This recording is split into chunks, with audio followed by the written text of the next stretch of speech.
You guys ready? I don't have chat on screen. Hold up, I don't have chat on full screen. I should have been on this chat screen. I'm sorry. I should have been on this one while we talked. But I hope you guys are ready, man. Today, we are finally live and hoping we do not crash. So, stream has been up for 15 minutes. I think we'll be good. Let me put chat on screen. And then we got about 4 hours of free time. I don't know if we're gonna be reading for 4 hours straight. I'd be kind of down to read for 4 hours straight, but we'll see what happens. We'll see what happens. Oh shit! Oh wait! I'm fucking up the sub count. I mean the live count thing. Should I move the live count? Should I move the? I can't find a good spot. I think this is good right here. That being said, now that we're finally live and set up, I am hoping, knock on wood, we are a-okay. How is the music? Is the music good? Because we haven't been live in so long to have been able to hear the music and all that. But I think we'll be good. I'm excited. We're gonna see how long we go. I'm telling you, I don't gotta go play for another. Ooh, I don't gotta go play for another 3 hours and 53 minutes. So we're good. As I check my smartwatch, I think we're good on time. So we'll see how it goes.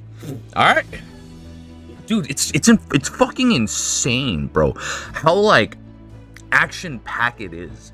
Like we killed Gunlog and it sounds fine. Okay, bet we killed Gunlog and now I'm like, where the fuck does the series go from here? And now I'm like, oh shit, we go through Crimson Spire and I'm locking in that the unknown goddess is like the final boss. That's what I think is gonna happen. I might be wrong, but I might be right.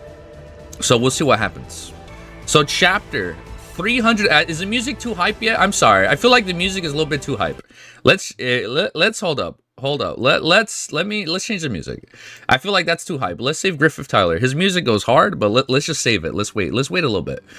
Chapter 303 is called Helpful Shadow. As we loop the music and we are live. 340 360 in one whole live, man. Shit. You want to do all that together? We'll see what happens. All right, the slum dweller pressed his finger against his lips and hissed in exasperation. Take that back. Are you crazy? I'm sorry. It's been a few days since I read this. What is going on? Take that back. Are you crazy? Sonny blinked. What? No, well, I was crazy for a while, but now I am not. The young man looked at him with doubt and shook his head. Still, don't jinx yourself. Do you at least have a memory to keep you safe? The question of arming themselves was a big problem for Neff's followers. More than half of them didn't have a memory armor or a weapon, having to make do with the mundane armaments fashioned out of anything that was at hand. If one of the reasons was fighting against the guards of the hunters was so hard for them. The other guy, the one who used to pay tribute, sighed and called out to his friend, "Have you lost your mind? You are talking to a member of the Lady Nephis' personal cohort. Of course he has memories." With that, both of them looked down on their own makeshift swords. Gunlug was a spy. Cap. Those two were like, because he lost that quickly, those two were among those who wielded Black Claws, blades made out of talons of the Spire messenger that Nephis gave them, and the rest that had killed. Their bases were wrapped with leather, allowing a person to use their long curved talon as a weapon. Considering that these talons came from a fallen monster, as far as weapons went, they were some of the best. Wielding them efficiently was not an easy test, though. The slum dweller grimaced. Right? Damn, I am proud to wield one of the Black Claws, don't get me wrong, but if each of us had a proper set of memories, those bastards wouldn't be picking us off one by one anymore for sure. We're going to use our little music box from Japan as a stand to go a little bit higher. Sonny looked at him with a complicated expression, then he smiled. A good memory can change a lot, that's for sure. As soon as he turned around, the smile disappeared from his face. It's not going to save your lives, though. All of you are just walking corpses. With that, he left the two sleepers behind, climbed over the barricade, and left. Nevertheless, they were right. The lack of memories was a big problem. Nevertheless, they were right. The lack of memories was a big problem. Now the music is way too low. Let me raise it a bit. Sunny walked through the shadow, moving deeper and deeper into the belly of the ancient citadel. The bright castle was enormous in size and had countless twisting corridors. Some were comparatively easy to navigate, while some followed no apparent logic. There were tall towers connecting by aerial bridges and deep dungeons full of darkness and danger. There were humans with murder in their hearts prowling these corridors, as well as much more terrifying things. Disturbing sounds sometimes echoed through the stone halls, making Sunny stop and frown. A couple of times he decided to hide to avoid being noticed by the patrols of the guard or the hunters. Following in their wake, he stumbled on a few fresh bodies and regretted not killing those bastards when he had the chance. Half an hour later, Sunny was somewhere under the main keep of the castle, moving through a dark corridor with careful steps. It was then that he heard the sounds of a struggle coming from beyond the next turn. What a bother. Hesitating for a bit, he made the turn and witnessed a scene that was typical or ancient citadel these days. One human was trying to kill another. In this case, it was a burly guard that seemed vaguely familiar. The large man was pressing someone small and skinny to the wall, strangling them with gauntlet hands. A broken oil lantern was burning on the floor, making the shadow of the two struggling people seem large and menacing. The guard's face had 4 deep scratches on it, which was oozing blood. It was contorted in an expression of rage and dark delight. The face of his victim, meanwhile, was slowly turning blue. It was a petite young woman with dark hair and brown eyes, which were currently full of pain and despair. What the fuck are we reading, bro? Just a few moments before she lost consciousness, though, a hand appeared from the darkness and slid a strange, transparent dagger across the guard's throat. Was that Sunny? Hot blood shot into the air, and he fell to the ground with a horrid, gurgling sound. The young woman staggered and drew in a hoarse breath, rubbing her eyes, her bruised neck. A few moments later, she looked up and cautiously studied her savior. It was a very pale, slender young man with a youthful face and dark, strangely magnetic eyes. Currently, he was wiping the dagger off the sleeve of the armor and staring at the dying guard with an dude, he is insane now. It's crazy how cold he gets. He was staring at the dying guard with an indifferent expression. In fact, he was disturbingly nonchalant, not at all like someone who had just killed another human being. There was neither disgust and fear nor delight and triumph on his face, just nothing at all. It was the face of a cold-blooded killer. Turning to her, and the young man smiled. You're Aiko, right? Sunny looked at a young woman over new side character? Aiko? Sunny looked at a young woman over, making sure that she wasn't seriously wounded. He knew her a bit from his days in the castle. Back then, she had one of the few people who were able to pay tribute without worrying about making enough shards to do so the next week. She owed the only gambling den in the Dark City, which automatically made her establishment... Oh, the gambling den. Establishment popular among the members of the host, but it was also the reason why many of them harbored resentment towards the tiny girl. Aiko cautiously nodded. Usually there was mischievous sparks in her eyes, but right now there was nothing but subdued fear. Sunny dismissed the moonlight shard and said in a friendly tone, "Nice to meet you, I'm Sunny." The young woman stared at him for a bit and then said, "You're one of Changing Star's men, right?" He grimaced. "I'm no one's man. I'm completely my own, but yes, currently Nephis is my employer, I guess." Aiko hesitated and said in a polite and pleasant voice, "I see you well, Sunny. Thank you for saving my skin. I'll be going then." That's it! She's out. I'll be going then? Sunny grinned. "Oh, I'm sorry. Did I say that you can go?" I think, what the fuck? Did I say you can go? I think not. In fact, I must insist that you'd stay. Aiko glanced at the corpse of the guard and then back at the pale young man. Did she imagine if it were there slight hints of madness in his eyes now? Why didn't you say so? If you want me to stay, then I will definitely stay. It will be my pleasure, really. But, Sunny, what exactly did you want me to stay?" He scratched the back of his head and answered after a bit of a pause. "Oh, I'm glad that you asked. You see, I am trying to hunt down a big one, and I thought that you would be able to help me." "I'm sorry, who are we gonna hunt? Who is this hunting for a big one?" We've killed a big one, right? It was Gunlog. Chapter 304 is called Hunting for a Big One. Sunny stared at Aiko, secretly delighted that he didn't have to look up for a change. The young woman's eyes started into the depths of the corridor, clearly evaluating how good her chances of running away were. They weren't. In the end, she sighed and turned to Sunny with a deep frown. For someone, such a serious expression looked a bit comical on her petite face. "Sunny, was it? Listen, buddy, boss, I am really thankful for you helping me out, but honestly, do I look like a hunter? How am I supposed to help you hunt?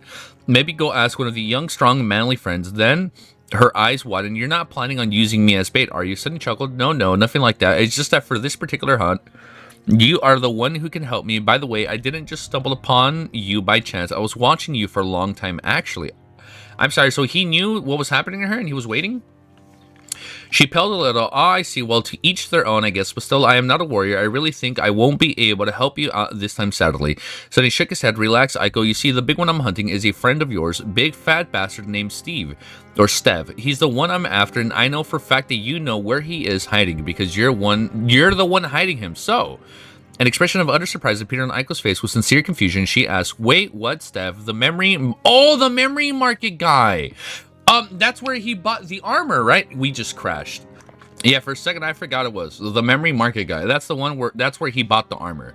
The memory market guy. Why the spell would I know where he is? She blinked a couple of times, then said in a hesitant tone, "Are you sure you're not confusing me with someone, Sonny?" He sighed and lingered for a few moments, then rolled his eyes. "All right, I don't really want to waste my time here, so we'll do it a quick way. Look there." He pointed to his shadow. Aiko lowered her eyes, which then widened when the shadow suddenly turned its head and waved at her. Yeah, we're recording. Yeah, so we're good. What the? Sonny crossed his arms and said, "Is the audio gone for anyone else? How's the audio? Yeah, if it's too low, too loud, you guys let me know." "This here is my shadow. It's an invaluable helper. Among other things, it can walk around on its own and report back to me at things it sees." Guess what it saw yesterday? Aiko paled, staring at the shadow with wide eyes. The shadow stared back at her, full of disdain. "So let's not pretend that you don't know where Steph is. Just take me to him." The young woman glanced at him and gritted her teeth. Then she asked with dark resolve in her eyes, "What do you want from him?" Sonny raised his eyebrows. "What do I want?" The guy's walking around with hundreds of memories in his soul core. Guess. Aiko clenched. "No fucking way. We're gonna get fucking Steph to give us every single memory he has. There's no way. There's no way Sunny's gonna do that." Aiko clenched her tiny fist. "He's my friend. I'm not going to." Sunny waved her hand and interrupted her. "Oh, don't be so dramatic. I'm not going to do anything bad to him. If I wanted to, I would have killed you already. My shadow saw where you were going already. Remember." In fact, Sunny was bluffing while he was almost sure that Aiko was hiding Steph because of how much food she was stealing every couple of days, too much for such a tiny girl to eat on her own. He had no idea where her hideout was. That was because it was situated somewhere that past the guard's territory, and Sunny had avoided sending his shadow anywhere near the Session was. A stunned expression appeared on her face. After a while, Aiko asked, "You really are not going to hurt us?" "No, of course not." Sunny offered her his most friendly, honest smile. For some reason, the petite girl shuddered. "I am not. You can trust me. I am the most honest man in the world. After all, 2 worlds even." A few hours later, 3 figures were sneaking through the corridors of the Bright Castle. One was a pale young man in dark leather armor, the second was a petite girl with mischievous eyes, and the third was a giant of a man with a vast round belly. Because of him, all their attempts of being stealthy were rendered practically useless. Neither among the corners Sunny sighed and gave the other 2 a signal to stop. "The guards are patrolling ahead. We'll have to wait for a bit." Steph and Aiko glanced at each other and shrugged. Because of their difference in size, the 2 looked nothing short of comical together. Shaking his head, Sunny summoned the endless spring and took a few sips of water, then offered a beautiful glass bottle to them. "Why were you hiding from everyone anyways, Steph?" The apple giant looked at him with a sullen expression, then said in a depressed tone, "Why else? As soon as this mess started, I knew the people would be coming for me to get my memories." Sunny frowned. The memory market belonged to the host, so why didn't you just go to either Tessai or Gemma? Steph grimaced. "I know Tessai too well to go anywhere near him with Lord Gunla gone. As for Gemma, we're on friendly terms, actually, but that girl, kiddo, let's just say that I called her a few names in the past over a business dispute. One might say, who knows how she'll go and become one of the lieutenants. Anyways, I was afraid for my safety because she and Gemma are, well, you know, I'm on cable. I'm directly connected. It's weird, man. My Wi-Fi is good, but for some reason when I'm streaming, it just cuts. It's weird, but if I'm not streaming, it's like perfect, you know. And then when I play Wi-Fi games, when I play online games, I'll disconnect for like a second and then I'm back. It's weird. It DCs for like a few seconds, but then those few seconds that are disconnected, it takes so long to reconnect on YouTube's end. And I don't know, man. Sunny raised an eyebrow, then asked in a curious tone, "I think I need to find a different provider." I don't know. It's getting frustrating. Then what about Nephis? Aiko gave him a complicated look. "We've heard that her people don't treat us castle folks well, and Steph was even officially under the host, so we sort of had nowhere to go." Sunny frowned. There was indeed a measure of internal strife in Nephis' faction, which some outer settlement people, being against anyone from the castle joining them, changed the start of the members of the cohort, tried to prevent anything too nasty from happening, but they couldn't be everywhere at once. "There are a few troublemakers true, but you'll be fine. Just say that you're with me." He thought a couple of moments and then corrected himself. "Actually, don't say that. Most of them barely know who I am. Say that you're with Knight, and if Knight asks why you are going around telling people that you're with him, tell him that you're with me." The 2 of them suddenly looked at him. "My buddy Kai is alive." "That's wonderful news," Steph said with a wide smile. On Aiko's face, a dreamy expression. Oh, yeah, because he's a singer. On Aiko's face, a dreamy expression appeared. "Why haven't you told me that you knew Knight from the start? That would have made things so much easier." Sunny stared at them like, "I wouldn't have helped you if I knew you were Knight. What the fuck?" Sunny stared at them. That's so funny, dude. Sunny stared at them and shook his head. Pick up your drool, will you? Why have you spent a whole hour trying to convince Steph to return with him? He could have just talked Kai with him, and the damn bastard would have just said yes after a smile from the beautiful Archer. So unfair. And then he suddenly turned his head and froze. Something was wrong. Fucking cliffhanger. Something was wrong. Very, very wrong. The guards that were supposed to walk past his shadow a whole minute ago never appeared. Have they been killed? Trail of blood? Oh, yeah. I think it's the blood knight, the blood fiend that we've been running into at night, or like that people think like, oh, it's Gunling's soul like getting revenge. I think that's what it is. Chapter 305 is called Trial of Blood. Raising his hand, Sunny gave Aiko and Steve a signal to remain quiet. Then, with a frown, he commanded the shadow to abandon its hiding spot and find the guards. They can't be near, as I would have heard them. Then, where did the bastards go? Soon he had his answer. The 3 guards were in the corridor of 100 or so steps from Sunny's current position, just behind a corner, in a place where they shouldn't have been, since it was away off their previous route. They were also dead. 2 had their skulls smashed in. Sunny did not know what had happened. Tool or limb was used to kill them, because their memory armors had already disappeared. Were they stolen? It had to have been something capable of piercing through steel because the guards had been wearing helmets the last time he saw them. The third was even worse. His throat was torn, seemingly with terribly sharp fangs, to such a degree that the young man's head was almost separated from his body. One would expect a sea of blood to come out of such a terrible wound, but in fact, there was surprisingly little of it on the floor. However, the corpse of the guard was unnaturally pale, as it was devoid of blood completely. Curses. Sunny felt a cold shiver run through his body. The shadow cautiously looked around, but didn't notice anyone else present on the scene of the gruesome slaughter. Aiko and Steph were staring at Sunny with alarming expressions. After waiting for several minutes, he finally relaxed a little and motioned for them to follow. What happened? He hesitated for a few seconds, then said in an even tone, "The Blood Lord had just been here. Their eyes..." There you go. So it's called the Blood Lord. I don't know why I said the Blood Fiend. It's the Blood Lord. Has just been here. Their eyes widened. That fiend... Then why aren't we running? Sunny glanced at them with a calm expression. Don't worry, it's already gone. Inside, however, he was anything but calm. A creature capable of killing 3 guards was not necessarily something he would be scared of. One that managed to get past his shadow and slaughter them 100 steps away without making enough noise to attract his attention. That, on the other hand, was reason for concern. Just what kind of abomination is it? Sadly, the 3 of them had to pass the place where the guards had been killed to reach their destination. Soon, the smell of blood hit the nostrils, making Aiko and Steph turn pale.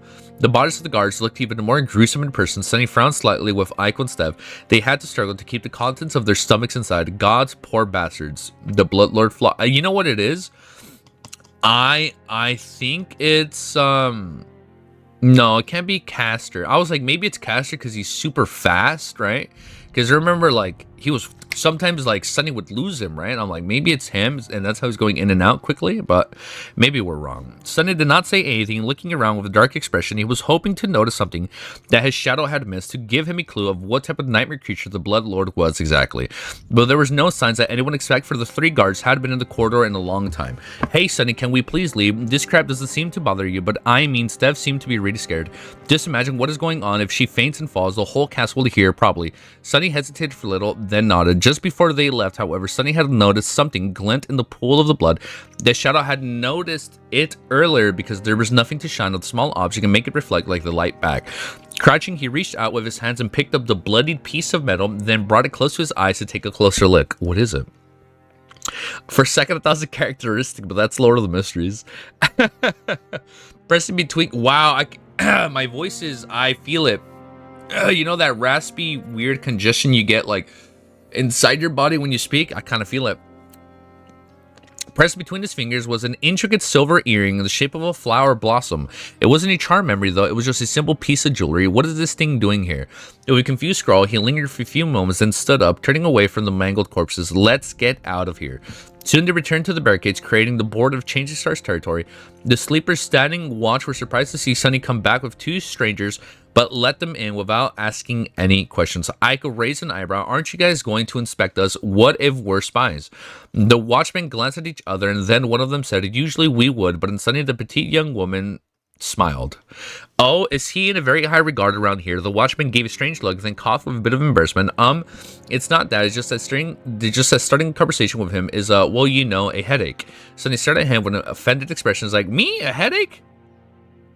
So I've not read it. Oh, it's definitely peak. We read all 1,400 chapters, my friend. Sunny stared at him with offended expression. What's that supposed to mean? The watchman hurriedly shook his head. No, nothing. I need to inspect the barricade if you'll excuse me. With that, he made a hasty retreat. Did I scam him out of his boots or something? Shaking his head in bewilderment, Sunny turned away and led to the two newcomers deeper into the stronghold, searching for Nephis. She was alone in a spacious room. Changing Star sat on the floor, wrapping herself in her white cloak, and stared at the wall with a distant expression. Fuck? These days, Nephis was a bit strange. She had always been aloof and hard to read, but now her usually indifferent faces had become completely motionless. Her gray eyes had always been calm, but now they seemed to be especially cold, almost empty. Sunny had no idea what was going on with her. Maybe she hasn't recovered from using her aspect ability to its full extent. Still, clearing his throat to attract her attention, Sunny gestured the giant man and the tiny girl he brought. Hey, Neff, I've recruited these guys. She tilted her head a little and didn't say anything. Sunny smiled. You must remember Aiko. She was the one whose behalf you had challenged that Pathfinder, Andal. Oh! That's what she was, Aiko? You must remember Aiko. She was the one on whose behalf you had challenged that Pathfinder, Andal, and cut his head off. Then he glanced at Aiko and narrowed his eyes. The petite girl hurriedly said, oh yes, thank you, lady, changing star. That guy was a real menace. Nephis slowly nodded and said evenly, you're welcome. Then she looked at Steph, and you are. A wide grin appeared on Sunny's face. Oh, this is Steph. Steph is a very special guy, you see. He has 100 battle-ready memories stored in the soul. No way we're going to use all these battle-ready memories for whatever finale we're going to get to, right? With that, Steph patted Steph on the shoulder and said, basically, he's going to solve our weapons problem. Yeah, like, bro, cough up everything, brother. We need to get the fuck out of here, and you're the only one we got to solve this weapon issue. All right, that's smart. That's pretty smart. Chapter 306 is called Final Confrontation. With all of the memory markets suddenly falling into the hands of Changing Star's faction, the skirmishes happened in the halls of the Bright Castle became even more frequent and brutal. People kept killing each other, slowly painting the Citadel red. And yet, it was still not enough for a winner to emerge. Nephis was always in her front lines, leading her people and slaying countless enemies with her silver blade. As if alien to the very concept of mercy, whoever she appeared, blood flowed like a river. She had even clashed against Tessai personally, but their fearsome battle ended in a draw. Not that more than 2 weeks had passed. I remember that. It's always been like a draw. Now that the 2 more weeks had passed after Gunlung's death and the decimation of the previous order, humans were starting to suffer from the lack of food. There were more and more nightmare creatures finding their ways into the castle too. The situation was slowly turning into an irreversible crisis. In fact, it already had. You know what's crazy? For how fucking insane Gunlung was, and he, I mean, yeah, I was gonna say is, but for how he was, he did bring order to the Dark City in a very twisted, fucked up way. And like, dude, without him and there's like nobody to take charge, it's like they're screwed. Bro, thank you guys for following, man. Thank you so much. Thank you.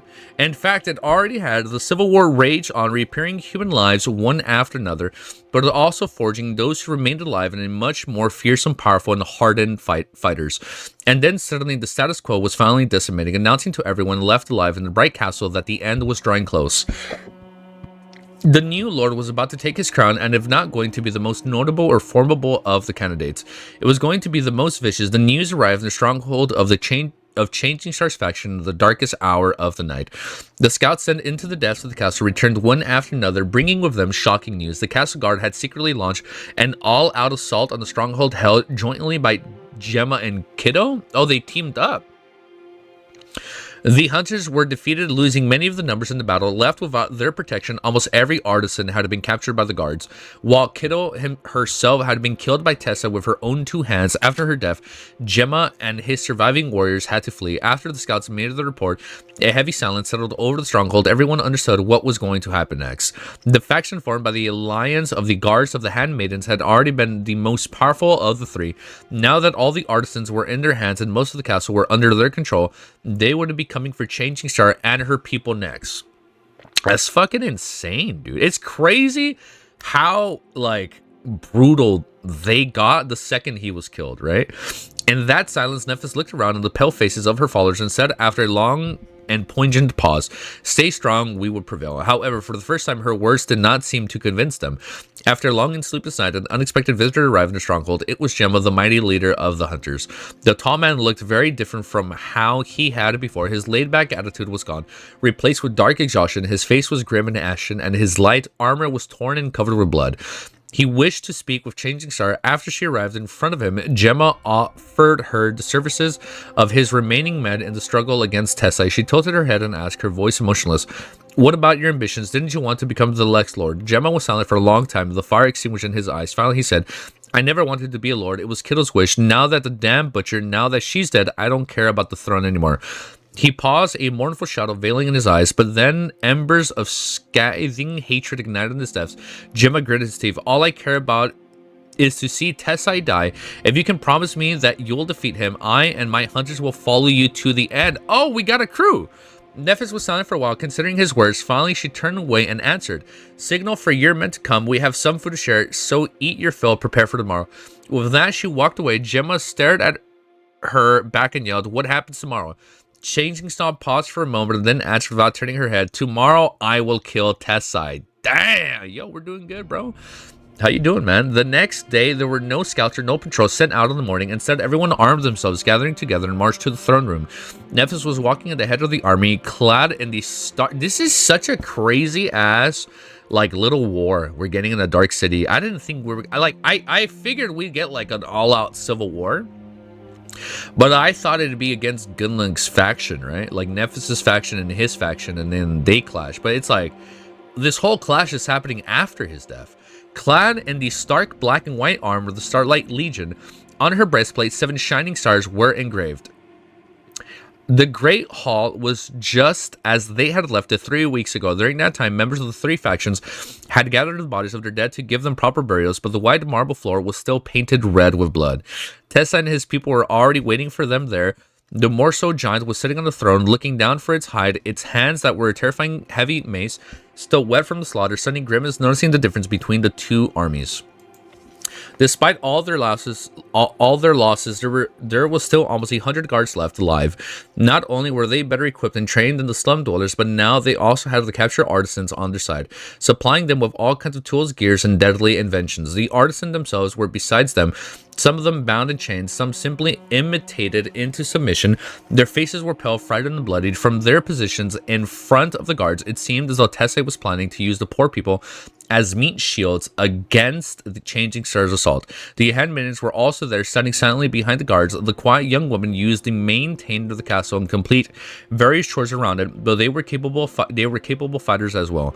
Since they had not participated in the furious battles that had happened after Gunlug's death, their numbers did not diminish by much. There were around 100 of them too. That's a lot, bro. The leader Sheshan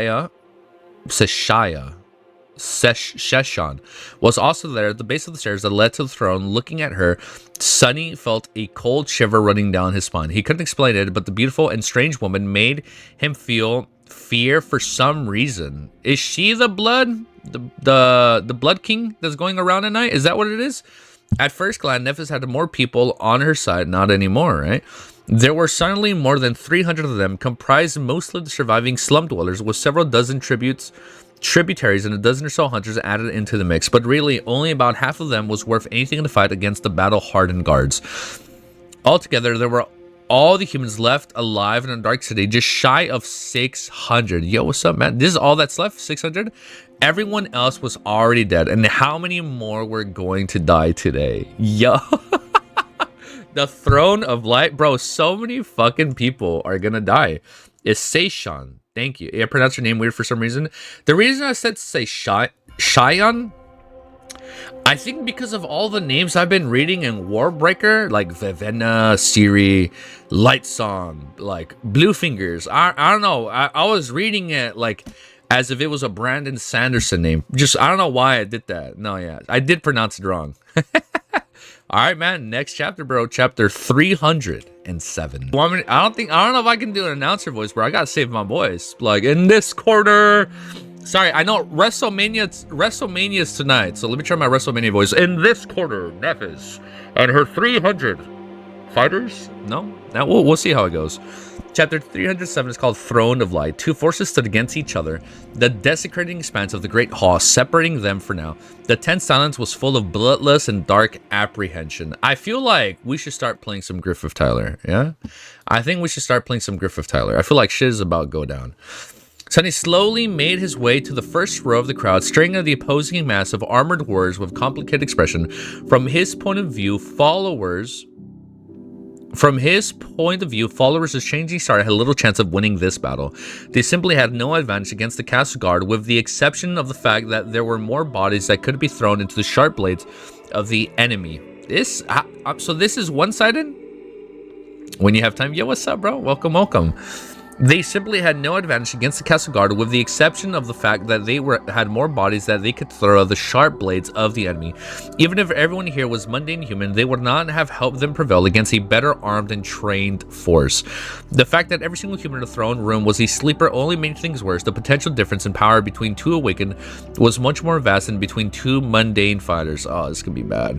And yet he didn't think that Nephis was going to lose for the same reason. The guards might have been better equipped and more experienced than the slum dwellers, but they didn't have Changing Star on their side.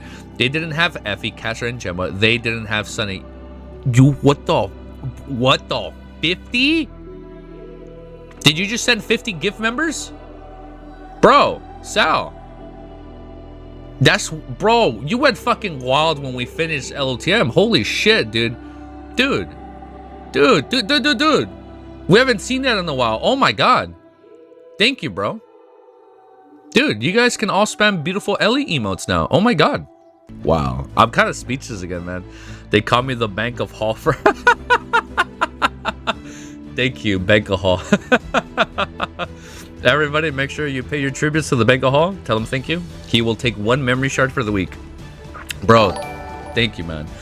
With that, he slowly rose from the throne, putting his terrifying mace on his shoulder and descending from the stars with the dark fires igniting in his eyes. That's crazy, dude. Have you come here to die, Changing Star? Nephis tilted her head and looked at Tessa with empty eyes. No, I came here to kill you. So this is it. We're gonna fucking kill Tessa. Is GG, and then from here we go to the Crimson Spire. The giant laughed, stepping on the marble floor. He stopped beside Sashaya and bared his teeth in a vicious grin. The two of them looked truly fearsome together. The Morse giant was like an incarnation of destruction and violence. His skin had turned slightly blue because of the invisible icy barrier that encased it. The air... Again? Damn. You didn't get one other? Next time, guys. That's crazy. His skin had turned slightly blue because the invisible icy barrier that encased it. The air in the throne room suddenly became colder, with tiny snowflakes dancing in the beams of light. The mysterious leader of the Handmaidens was reserved and elegant, but none less frightened. Session was exquisite and beautiful, cold and inexorable. She was wearing a simple but strangely regal dress, its velvet of the color of red wine. There was an intricate silver necklace resting on her chest that accentuated her supple figure. Necklace? Dude, bro, thank you. It's her. It's her. She's the one that's killing people. Because Sunny saw like the random little jewel on the floor, and now she's wearing that necklace. And then she's wearing a red dress. Bro, of course it's fucking her. She's the one going around at night fucking killing everybody. His skin had turned slightly blue because of the invisible icy barrier that encased it. The air in the throne room suddenly became colder, with tiny snowflakes dancing in the beam of the light. The mysterious leader of the Handmaidens was reserved and elegant, but no less frightening. Session was exquisitely beautiful, cold and inexorable. So let me read this part of the dress again. She was wearing a simple but strangely regal dress, its velvet of the color of red wine. There was an intricate silver necklace resting on her chest that accentuated her supple figure, and 2 bracelets on her wrist. Her most striking feature, however, was not her grace and not her beauty, but her skin. Her skin was gray like a stormy cloud, smooth like silk, and devoid of any imperfections. We're gonna go as far as we can for the next 2.5 hours. Just like Nephis, Session was one of those people whose appearance had been changed by their aspect. Oh, her aspect changed it. But in her case, the change was far more pronounced. It gave her an exotic and tantalizing, but outwardly inhuman look. Session's beauty was of the kind, but put both longing and fear into a person's heart. With Tessai approaching, she silently summoned her weapon and stared coldly at the crowd of slum dwellers. Many of them shivered and hurriedly looked away. A few moments later, a graceful warhammer appeared in her hand. On one side, its head was forged in the shape of a narrow beak. The Morse giant laughed. "Kill me, haven't you tried already? If memory serves, the last time we fought, you ran away like a cowardly dog. What makes you think that today is going to be any different?" Bitch! Who the fuck does she think she is? You know what? I do like it when a story just throws out profanity. I do like that part. I'm not gonna lie. Nephis raised her chin slightly and met her mocking gaze with silence. Tessai shook his head. "That look, I dreamed about wiping that arrogant look off your pretty face for a long time. Today, I'm going to teach you how to beg, girl. So what do you say? How about we finish this mess once and for all?" It's gonna be fun, man. The guards standing behind him laughed and readied their weapons, looking at the slum dwellers opposing to them with contempt and dark anticipation. Followers of Changing Star gritted their teeth, closing their ranks and preparing to charge. The bloodshed was about to begin. Nephis summoned her silver sword and answered Tessai, her voice cold and indifferent. "Let's... ... For a moment, oh, they're just going into the fight? For a moment, time slowed. With a bestial smile, the giant stepped forward. He opened his mouth, ready to give the soldiers the command to attack. A step behind, Session suddenly moved to follow him and brought the beak of her warhammer back on Tessai's head, shattering his skull with one Dude, she fucking killed him? Really? With one devastating strike. She's the fucking Blood King that's going around at night. Because one of the guards had his face caved in, right? Just like that. She's caving them in with the fucking strike. And that's how she's able to get around so easily. It's her. This bitch. Also, by the way, I don't know how to mute the... I don't know how to mute the sound effect. So, until we get 110 notifications, I think we'll be good after. I don't know how to mute that. But I hope we're close to 110 because we've received 110 members today. That's insane, dude. At the same time, the handmaidens who were standing behind the guards attacked the unsuspecting man who's... Oh, wait, we gotta play battle music. At the same time, the handmaidens who were standing behind the guards attacked the unsuspecting men with long knives that appeared out of their sleeves. These knives were not memories. As such, they did not take any time to weave themselves into reality or shine with ethereal light while doing so. Instead, they were fashioned out of steel, bone, and black obsidian. Ah, so they don't have to worry about the... You're from Canada. Welcome, welcome. What's up, guys? Just a moment later, the blades plunged into the flesh of the guards, ruthlessly slaughtering them. The handmaidens were aiming for their throats, hearts, and eyes. Blood streamed of the marble floor once again and screamed with the terrifying agony filled with air. By the time Tessai's soldiers realized that what was happening was already too late, they had no chance to resist the treacherous attack. A dozen seconds later, everything was over. 100 powerful fighters were mercilessly eviscerated without even having a chance to raise their weapons. Love from the country G3 is from. Yo, what's up, guys? Thank you. I'm excited for the physical books, man. Their corpse lay on the floor, a look of horror and disbelief forever froze on their faces. Only Tessai was still alive. Despite the fact that his skull was broken, the giant was still struggling to stand up, fury contorting the lines of his face. His disoriented attempt, however, was growing weaker with each second. I'm sorry.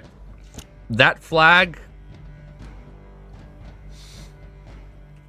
Oh man, you guys are gonna make... I'm American. I don't know my flags. I don't know my flags. But if you guys want to put the name of your flag, you know, for people in chat, you know, feel free. A confused pain roar escaped from his lips as hundreds of sleepers stared in shock and horror. Nephis slowly walked across the great hall and stopped near him. Session, who was standing behind the giant, gave her respectful bow. Lady Changing Star suddenly stared at her with hammer, which was wet with blood and bone matters, with splinters of bone sticking into its metal surface. An expression of recognition suddenly appeared on his face. The hammer, the mason's hammer, held in the Session's graceful hand, with the 6 shard memory, one that belonged to the walking colossus, the statue of the builder, who had created the walls of the Dark City. Oh, she has the other shard. It's the Mason's hammer. I was like, why does it look like it? No, that's the other shard.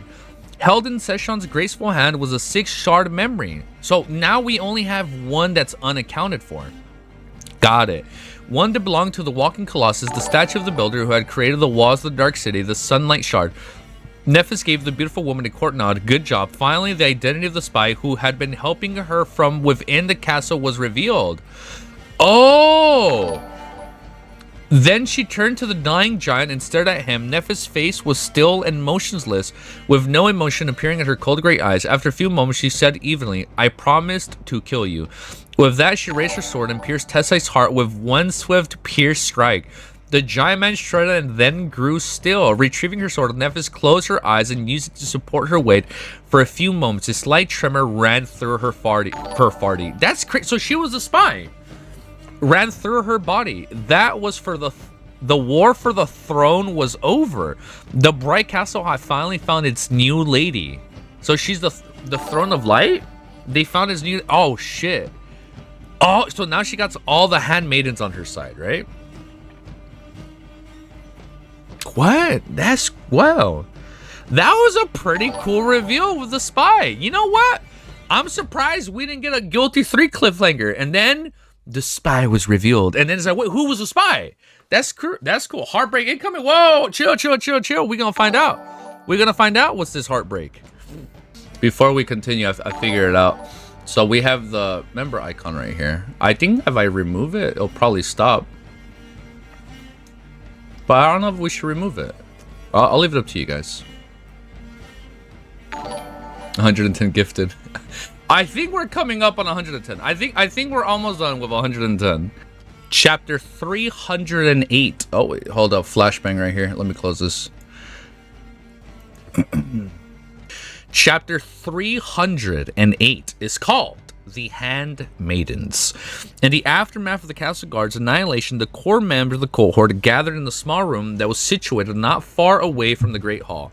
I thought we were going to get a pretty long fight, but you know what? I'm down that we wrapped that shit up quickly and we found out who's the spy.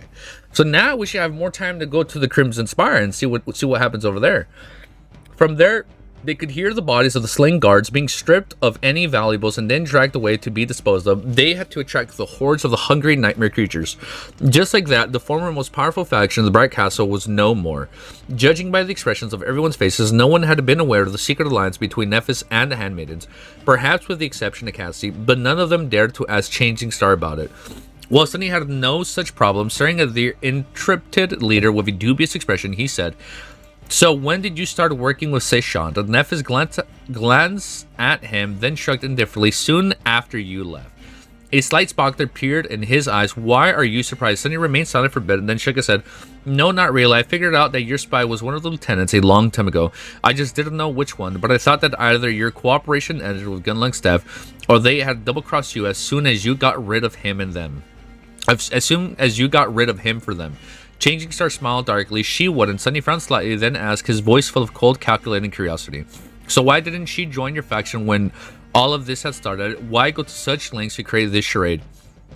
But then he raised his hand to stop her from answering and grimaced.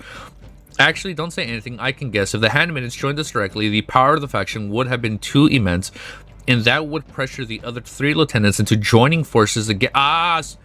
Then it'd be like 2 big clashes, right? Okay, that makes a lot of sense. Power of the faction would have been too immense, and that would pressure the other 3 lieutenants into joining forces against it instead of fighting amongst each other. Then we would have really had to end things with an all-out battle. The last man standing wins, right? Nephis glanced at him and nodded. Correct. Okay, that makes sense.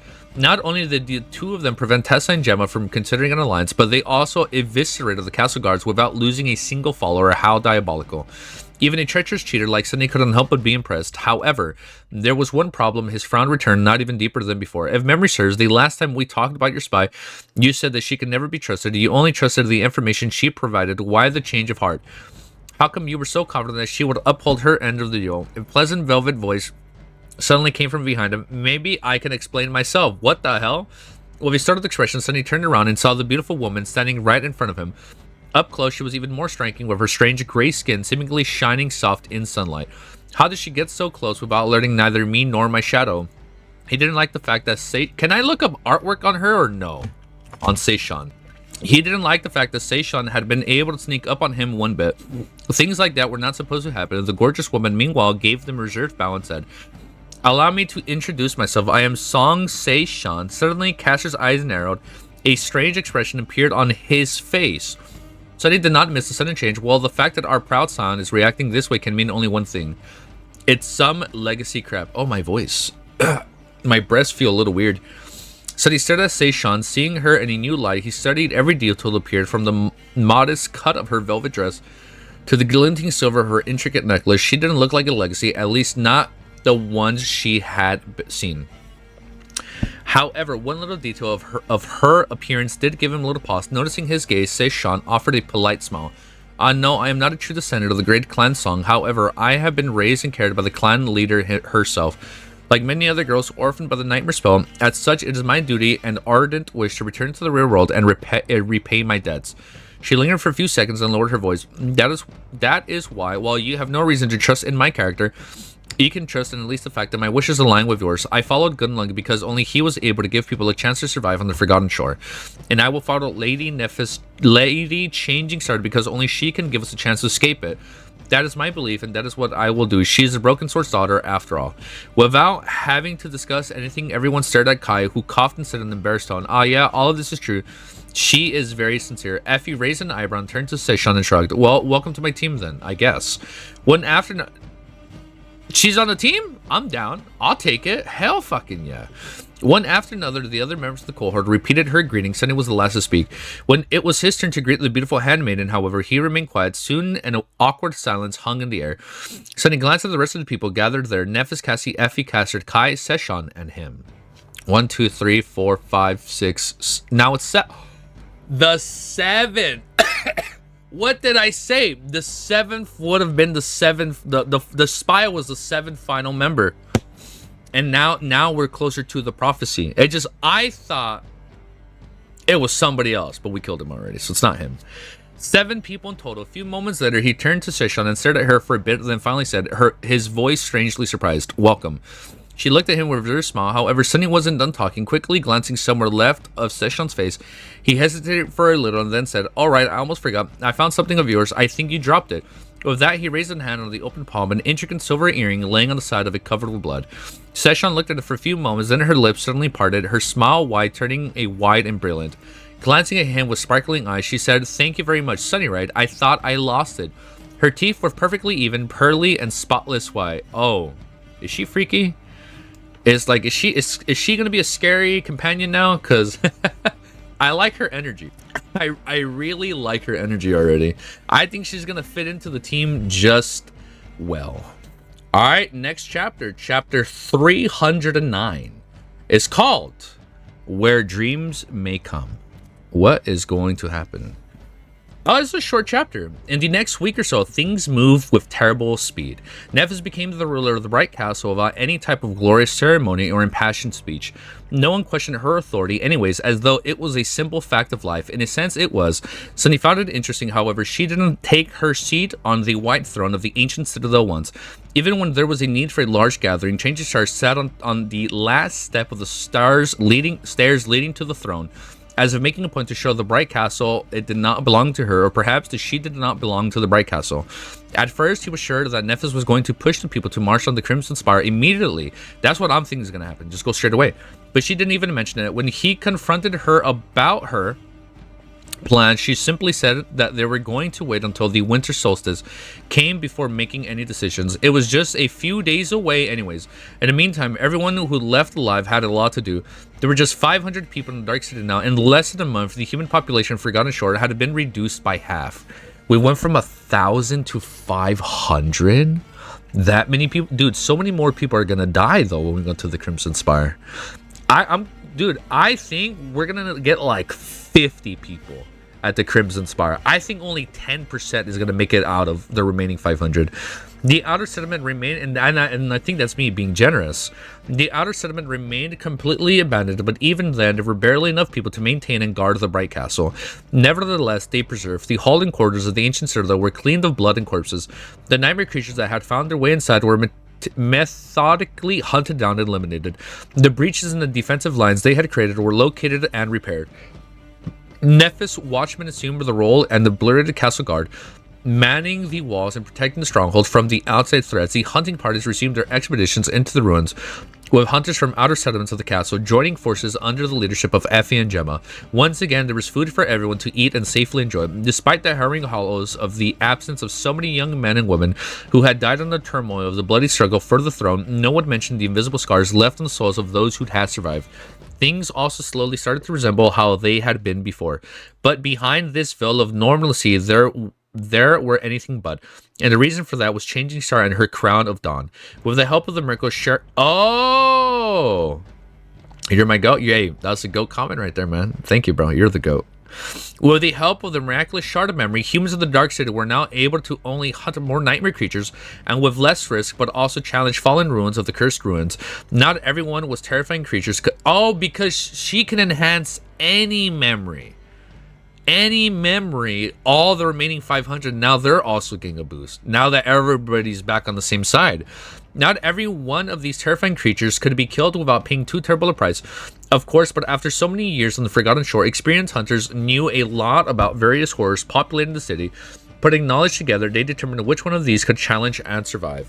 One after another, many powerful nightmare creatures were tracked down and slain. Suddenly, humans had to become, if not the apex species in the Dark City, then at least not the weakest one. By killing fallen abominations, Nephis was achieving several goals simultaneously.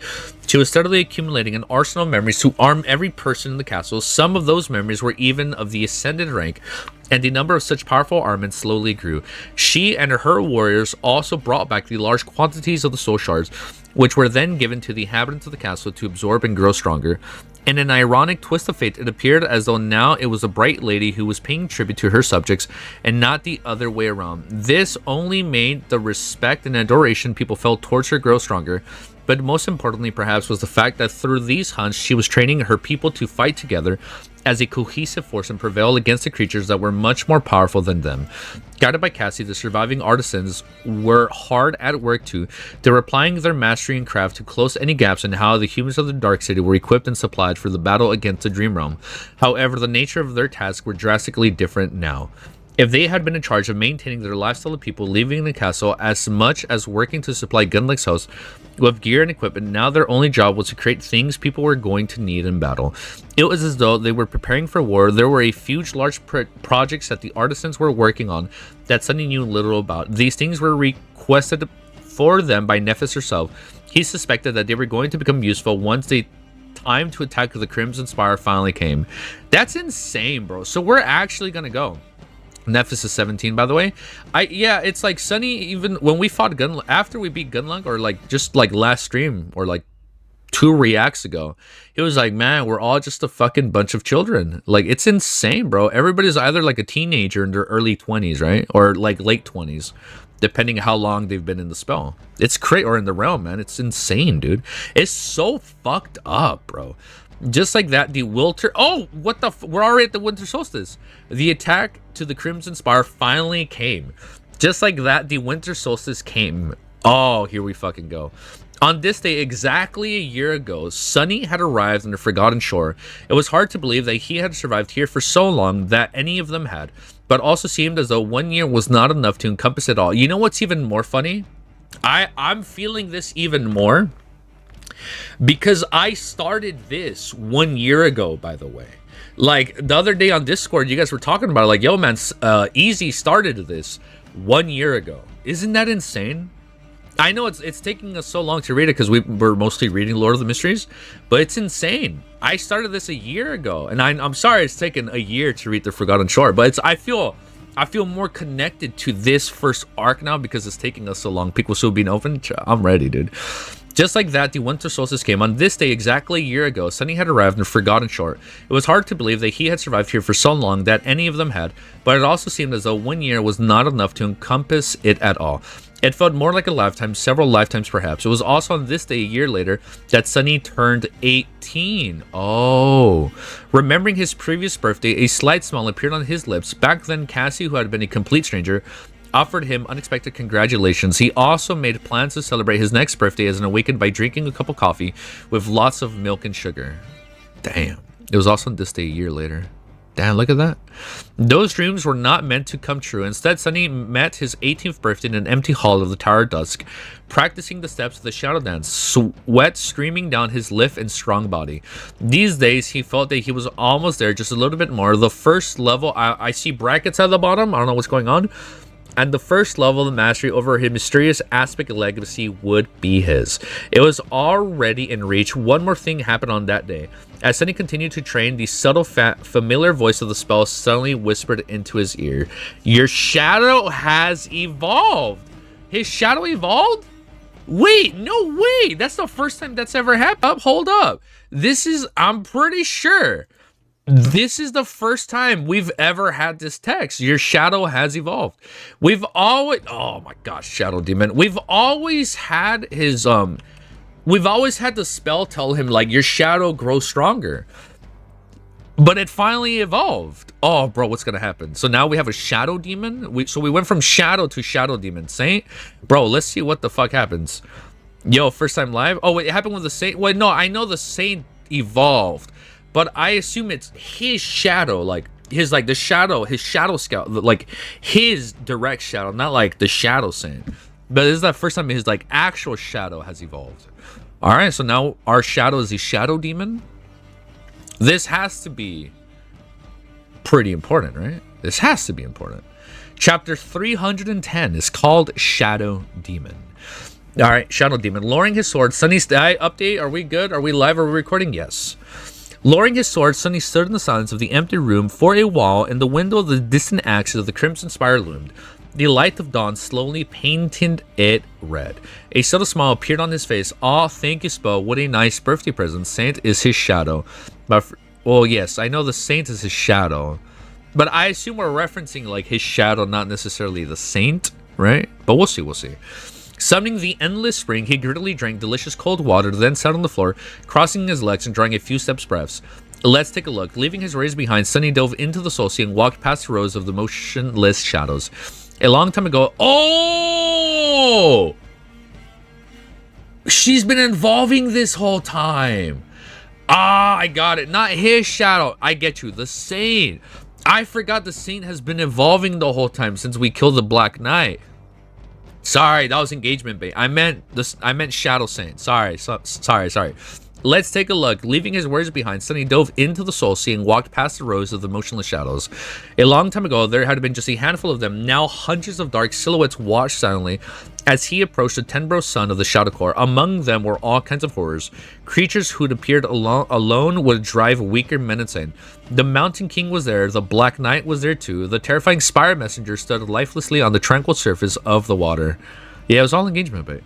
And there were humans too. Horus was among them, R.I.P. Horus, and so was Harper. Sunny didn't pay them any attention.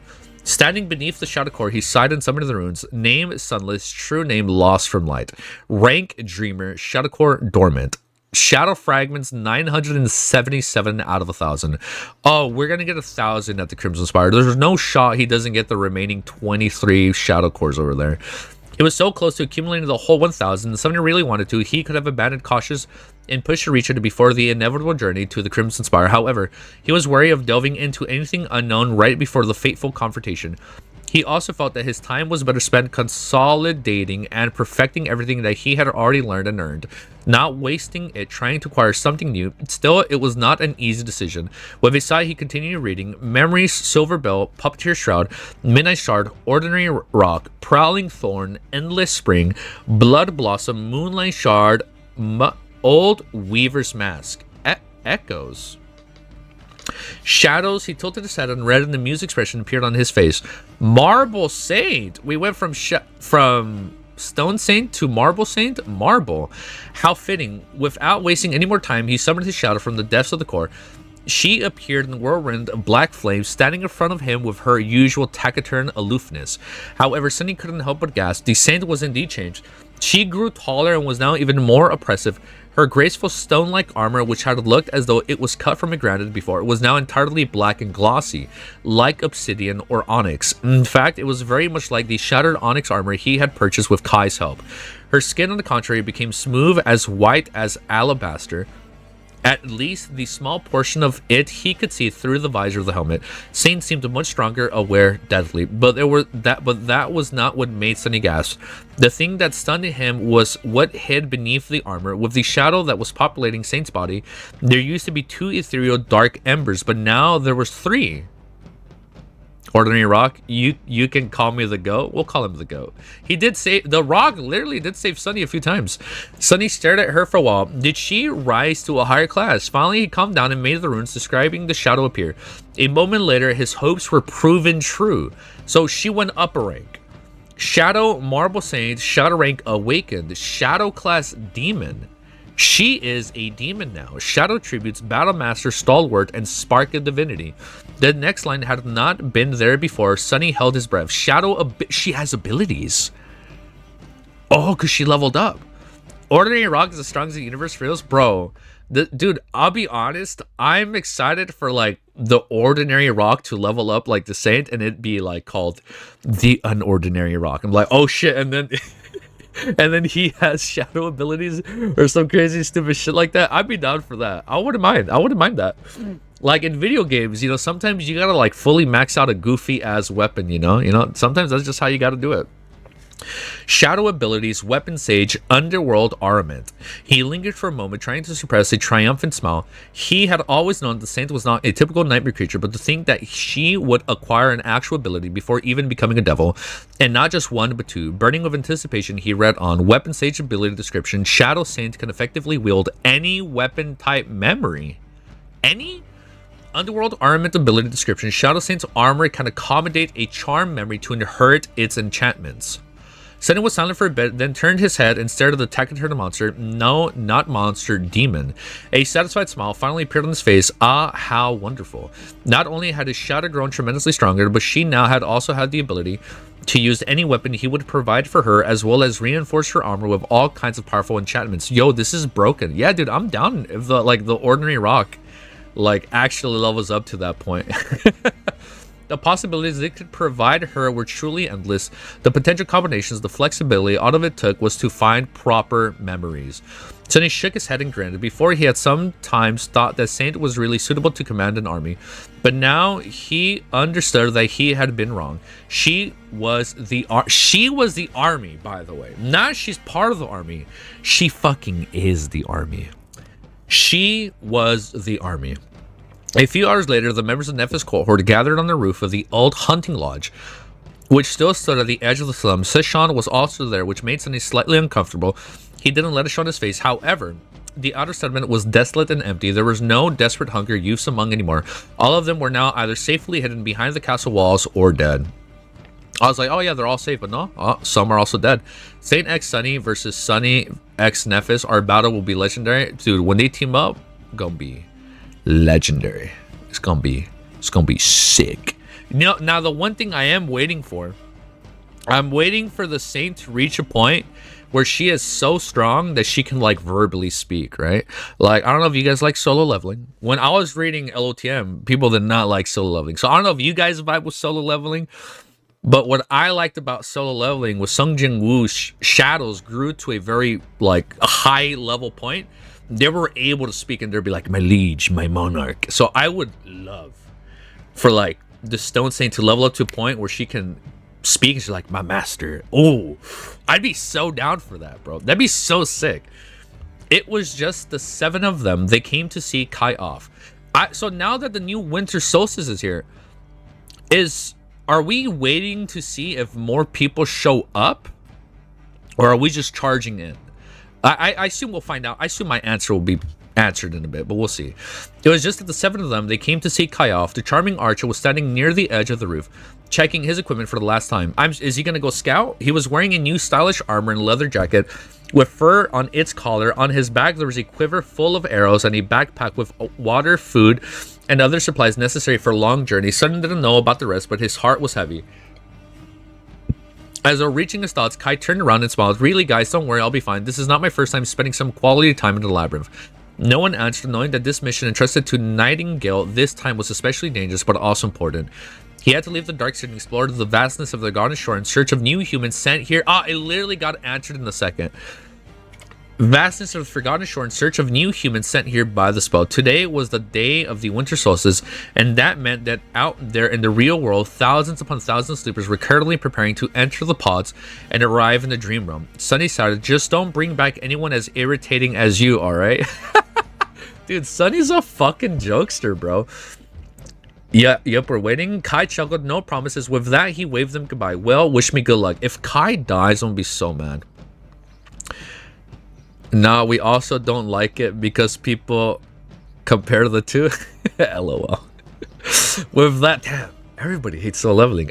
Solo leveling was my first webtoon, bro. So I love it. It was my first one, bro. It was literally my first. After I read so much manga and I wanted something new, that was the first one I picked up, and I've loved it ever since. With that, he waved them goodbye. Well, wish me luck. A few moments later, he was gone, turning into a small dot in the sky. The remaining 6 people stared at it for a long time, their faces somber. Their future depended on what Kai would have discovered, their and that of everyone else still clinging to life on the Forgotten Shore. I am fucking ready. The Last? Was that a Last of Us reference? I know Guilty 3 was an ex-video game developer, so is he giving us a Last of Us reference as an ex-game dev? Is that what's going on here? Chapter 311 is called The Last. Chapter 311, The Last. A few days passed in intense anticipation. Sunny spent them doing the same thing he had been doing before, training and preparing mentally for what was about to come. He had a lot of things to do. First came his technique, which was based on the flowing battle style that Nephis had taught him. With elements of Shadow Saint's grounded style added its additive foundation, his skill was growing sharper and sharper, slowly being elevated and solidified at the level that his current understanding of combat allowed. So rank is how strong you are, and classes increase power to lesser extent, more adding abilities. Okay. So it's just like I keep mixing up like your levels and ranks. Like I know there's like 2 brackets, right? Like I know there's like awakened, like right now, and like there's sleepers. Like so I understand that rank, but like it's like their classes have different ranks, right? That's how I'm interpreting it. There's like 7 classes or like 7 tiers, but then those 7 tiers can have 7 different ranks. Got it. Damn, Easy's treating us good today. Yeah, I figured I was gonna look. I love you guys. I was gonna finish Warbreaker today, but I was like, I'll read. I'll go live. I was like, I can read that to myself later. But Sunny was not a novice anymore. He survived hundreds of deadly battles, and each left him stronger and more experienced than he had been before. But perfecting his technique was still not easy because he had to make himself indomitable first, and then turn the firmness into flexibility. Now that Sunny finally had free time, he also used it to adapt his style to new reality of his improved physical limits. Many things that he had not been possible for before. What the fuck did I just say? Many things that had not been possible for him before the journey of the Hollow Mountains became possible now. The way he approached the combat had to change too. All of it took effort and a lot of thought to achieve. Second came the Shadow Dance. Sunny was still at the stage where he was slowly forming a practical set of moves to train in the elusive style. He felt as if he was now only one final step away from turning his vision of the Shadow Dance into reality. However, he seemed to be lacking some crucial ingredient. He needed one last push, one moment of inspiration to make the final step. Still, his experiences weren't useless until the moment of inspiration came. They helped condition his body and mind, making them adaptable and malleable like shadows. When the last revelation appeared, that would be able to receive it. After each intense training session, every muscle in his body ached, and a wave of mental fatigue washed over him. Dude, Griffin Tyler makes really good music. I've only heard this one in Dark City, but man, these are good songs. Third came the most important task. He had to turn his mind and soul into a fortress that would withstand the shock of the future. He had to achieve the type of clarity that would allow him to emerge victorious on the other end of it all. And for now, this task was turning out to be the most unattainable. It was hard to shape one's body and mind into a perfect tool, but it was so much harder to do the same with one's soul. However, this was exactly the barrier he had to overcome. Just like that, the 6th day passed. On the 7th day after his departure, Kai had finally returned. The charming young man seemed tired and ragged, his armor clothed, covered in dirt, dust, and dried blood. The quiver of arrows he had taken with him was now empty, and there were shallow cuts of the fabric on his jacket. Yo, what the fuck, bro? So he's been through some shit. I would be sad if he didn't find anybody, man. Sunny's shadow had kept watching the skies above the bright castle all this time, so he was one of the first to know. By the time Sunny arrived at the small room that served Nephis' council chambers, Kai was already there, sitting by the fire and greedily drinking water from a crude clay cup. Effie was by his side, pushing a plate of food into his hands. Noticing him, Kai smiled weakly. Hey, Sonny. Sonny hesitated for a bit, then approached the beautiful young man and patted him on the shoulder. Hey, Kai, welcome back. Neither he nor Effie spoke after then, giving their friend an opportunity to catch his breath and waited for the rest to come. One after another, Cassie, Caster, Sheshan appeared in the room and greeted Kai. Nephis was the last to enter. She glanced at everyone and then sat down near Kai. After hesitating for a few moments, she looked him in the eyes and asked, how many? Kai remained silent for a while. A solemn expression slowly appeared in his eyes. Finally, he turned away and sighed. One word escaped his lips. None. What? Kai is so hot, even with that grind, bro. This man keeps fucking winning, dude. He really is the MC, huh? His voice echoed in the small room, making the face of people gathered there darken. I scoured the labyrinth, looking for any sign of the sleeper passed there recently, but there was none. There was no one alive and no bodies, not even a single fresh bone that I could find. The Spullet did not send anyone to this hell, not this year. Not this year. So that was their... They assumed no one would come. And it won't the next one too, just as I thought. So this is it. That's all they're getting now. Sunny side, sometimes it was nice to be mistaken. 15 years ago, the spell had sent 7 people to Forgotten Shore. The next year, it had been twice as much, and then more and more. Eventually, hundreds of sleepers had been arriving in the Dark City after each winter solstice. Up until last year, when only 4 of them, Sunny, Nephis, Cassie, and Caster, had come. 3 more had perished in the labyrinth without ever reaching the cursed ruins. Because of that, inhabitants of the Bright Castle came up with a theory that the number of people sent to this region of the Dream Realm by the spell followed a certain cycle. It had been right that at least 14 sleepers would have appeared somewhere in the labyrinth a week ago, but now none. Our cohort's generation is the last to be sent here. It's just that this squad and their army against the Spire. That's it. So it's literally just the last 500 people? Dude. Only 50 people are gonna make it out of the Spire, bro. And even, I'm telling you, I'm being generous. The only people I think that are gonna make it out, the 7 named characters so far, the Aiko, and the memory dealer. Those 9 people for sure. And like a few like platoon lieutenants or whatever. But I don't think that many people are going to make it back, bro. But Sunny never believed in that theory. In his mind, the 4 of them had never meant to start a new cycle. He had always thought that instead they were meant to be the last chance that the spell had given to the people of the Forgotten Shore. And now he knew that he had been right. With a sigh, Nephis slowly nodded and stared at the fire, burning in the hearth for a bit. Everyone stood silently, waiting for her to make a decision. Finally, she said, let's fucking go, bro. Finally, she said without looking at them, tell everyone to gather in the throne room. I will speak to them. Without wasting any time, Caster bowed slightly and left the room. Effie gave her a short look and then followed him. So did the rest. Sunny was the last one to leave, his heart beating like a drum. It is beginning. Oh, it's beginning. Damn, didn't know you streaming. Yeah, we gonna be reading, bro. We still got a little bit. I'm excited, man. It's gonna be fucking good. It's gonna be good.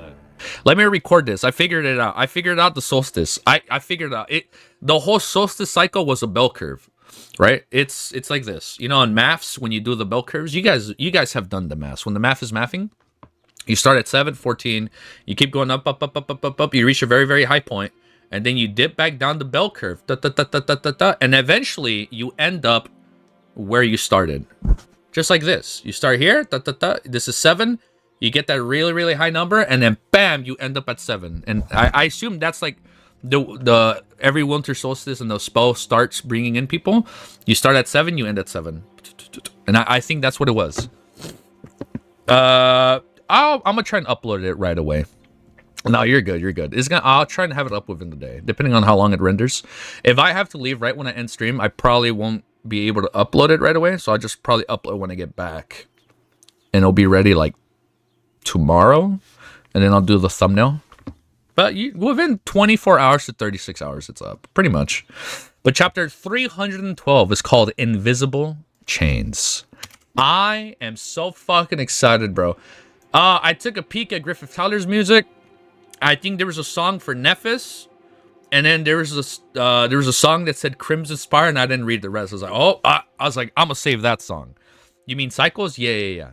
I could give you my thoughts for why 7, but spoilers, so nah. Yeah, hold up. Spoilers. No, we don't have to talk about why just yet. 312 is called Invisible Chains. 500 people stood silently in the magnificent great hall of the ancient castle.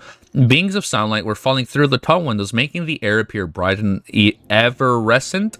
There was no signs left of terror, bloodshed that had happened in the hall just a few weeks ago. The bodies were dragged away, the blood washed off the marble floors, but the memory of it remained. On the steps leading to a beautiful throne of the white marble sat a young woman with silver hair. Her ivory face was distant and her clear gray eyes were calm and heavy. Hundreds of people were looking at her, waiting quietly for the lady to speak. Finally, changing her side, a moment later, her voice resounded in the throne room, reaching far and wide. Dreamers of the Forgotten Shore, a week ago, I sent several scouts into the labyrinth to look for those young men and women who, like us, were sent to this cursed place. Among them was a nightingale with whom you all know. He spent 7 days searching for them, but he didn't find anyone. Not even a single sign of their passing this year. No one has fucking come, bro. She didn't say the F word, but I'm adding that. No one showed up. No one is going to help them. That's it. That's all there is. They got to go, bro. A wave of stunned whispers ran through the crowd. Sunny glanced at the faces of the people gathering in the great hall, noticing different expressions on them. Confused, fear, shock. However, it wasn't as bad as he had expected. No one seemed to become consumed by utter despair. Instead, all of them turned to Nephis, hoping burning in their eyes. She was their hope until changing star was with them. They weren't going to give to despair. Indifferently to hundreds of eyes observing her every move, Nephs continued. Many of us understand what that means. To those who don't, I will explain. Oh shit, battle music. To those of you who don't, I will explain. She lingered for a moment, throwing a glance at the walls of the ancient citadel. When she spoke, her voice seemed solemn. For many years, this castle served as a fortress for the human sent to Forgotten Shore. Some of you enjoyed the safety it offered, while the others survived in the shadow of its walls. But none of us would have been here if not for the bright castle. It offered us protection against this dreadful beast of the dark city. It offered us shelter. However, this shelter was never free. A dark expression appeared on her face. Some people lost their souls to preserve it, and many more lost their lives. Every year, hundreds of humans lives were sacrificed to allow the bright castle to exist, and every year, hundreds more came to be thrown into its maw. Premature battle music? Yeah, premature battle music was started, in my bad. Sunny smiled, scoffed. She was making it sound as though the castle was some creature that fed on human lives, not unlike the soul devourer. Really, the meaning was subtle enough to not be obvious, but still affect the people gathering in the throne room. Observing them, he saw many sleepers shivering in frowns. Insidious.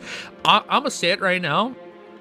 I still think the tree is burning, bro. The soul devourer tree that Sunny set afire when they left, I still think it's burning. And if it's still burning and it's that strong and it's that big, it's probably going to take a while to kill it, right? For the whole fire to go out.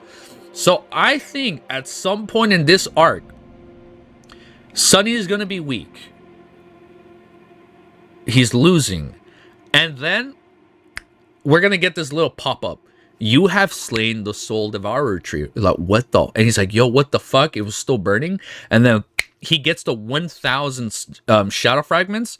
And then, like, you know, now that he's like fully saturated, he's going to have enough power to fight whatever we're going to fight. Soul devourer, hold on. Just getting okay. Soul devourer, just getting a really painful tan. Yeah. Well, you know what?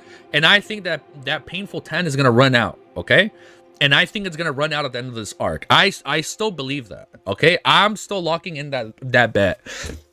Observing was subtle enough to not be obvious, but still affect the people gathering in the throne room. Observing them, he saw many sleepers shivering and frown. Insidious. Meanwhile, Nephis continued, but no more. There won't be anyone coming to the Dark City this year, just like no one will come after that. Without new people, the losses we suffer will slowly accumulate until there is no one to man the walls, no one to fight off the nightmare creatures, no one to keep these halls safe, until there is no more shelter this end. This made a pause and said calmly with frightening finality, this end is inevitable. Her words crashed into the crowds of sleepers, causing a storm of emotions. Their eyes widened and their faces paled. The shock and fear they had felt grew tenfold. As if to hammer the last nail in the coffin of their worldview, Changing Star said, oh man, she's still saying it. She's like, you know what? Let me make sure you guys know how bad it is. Which means only one thing. We cannot remain in the bright castle anymore. Screams rose from the crowd, full of disbelief and terror. There were many things people were trying to say, but they all boiled down to three. What do we do? How do we save ourselves? And save us, Changing Star. We go at the Crimson Spire. Sunny smiled. Nephis remained silent for a while, letting the chorus of screams wash over her.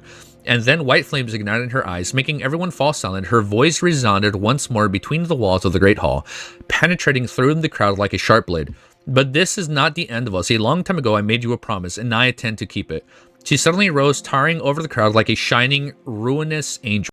I feel like it's only safe to play Star of Change with the cover of Nephis as we hear this speech. I think we should hear the song as we hear her speech. Come with me, follow me, only I know how to save you. The radiance of her flames reflected in the eyes of hundreds of people, making it seem as though their faces shone with an inner light.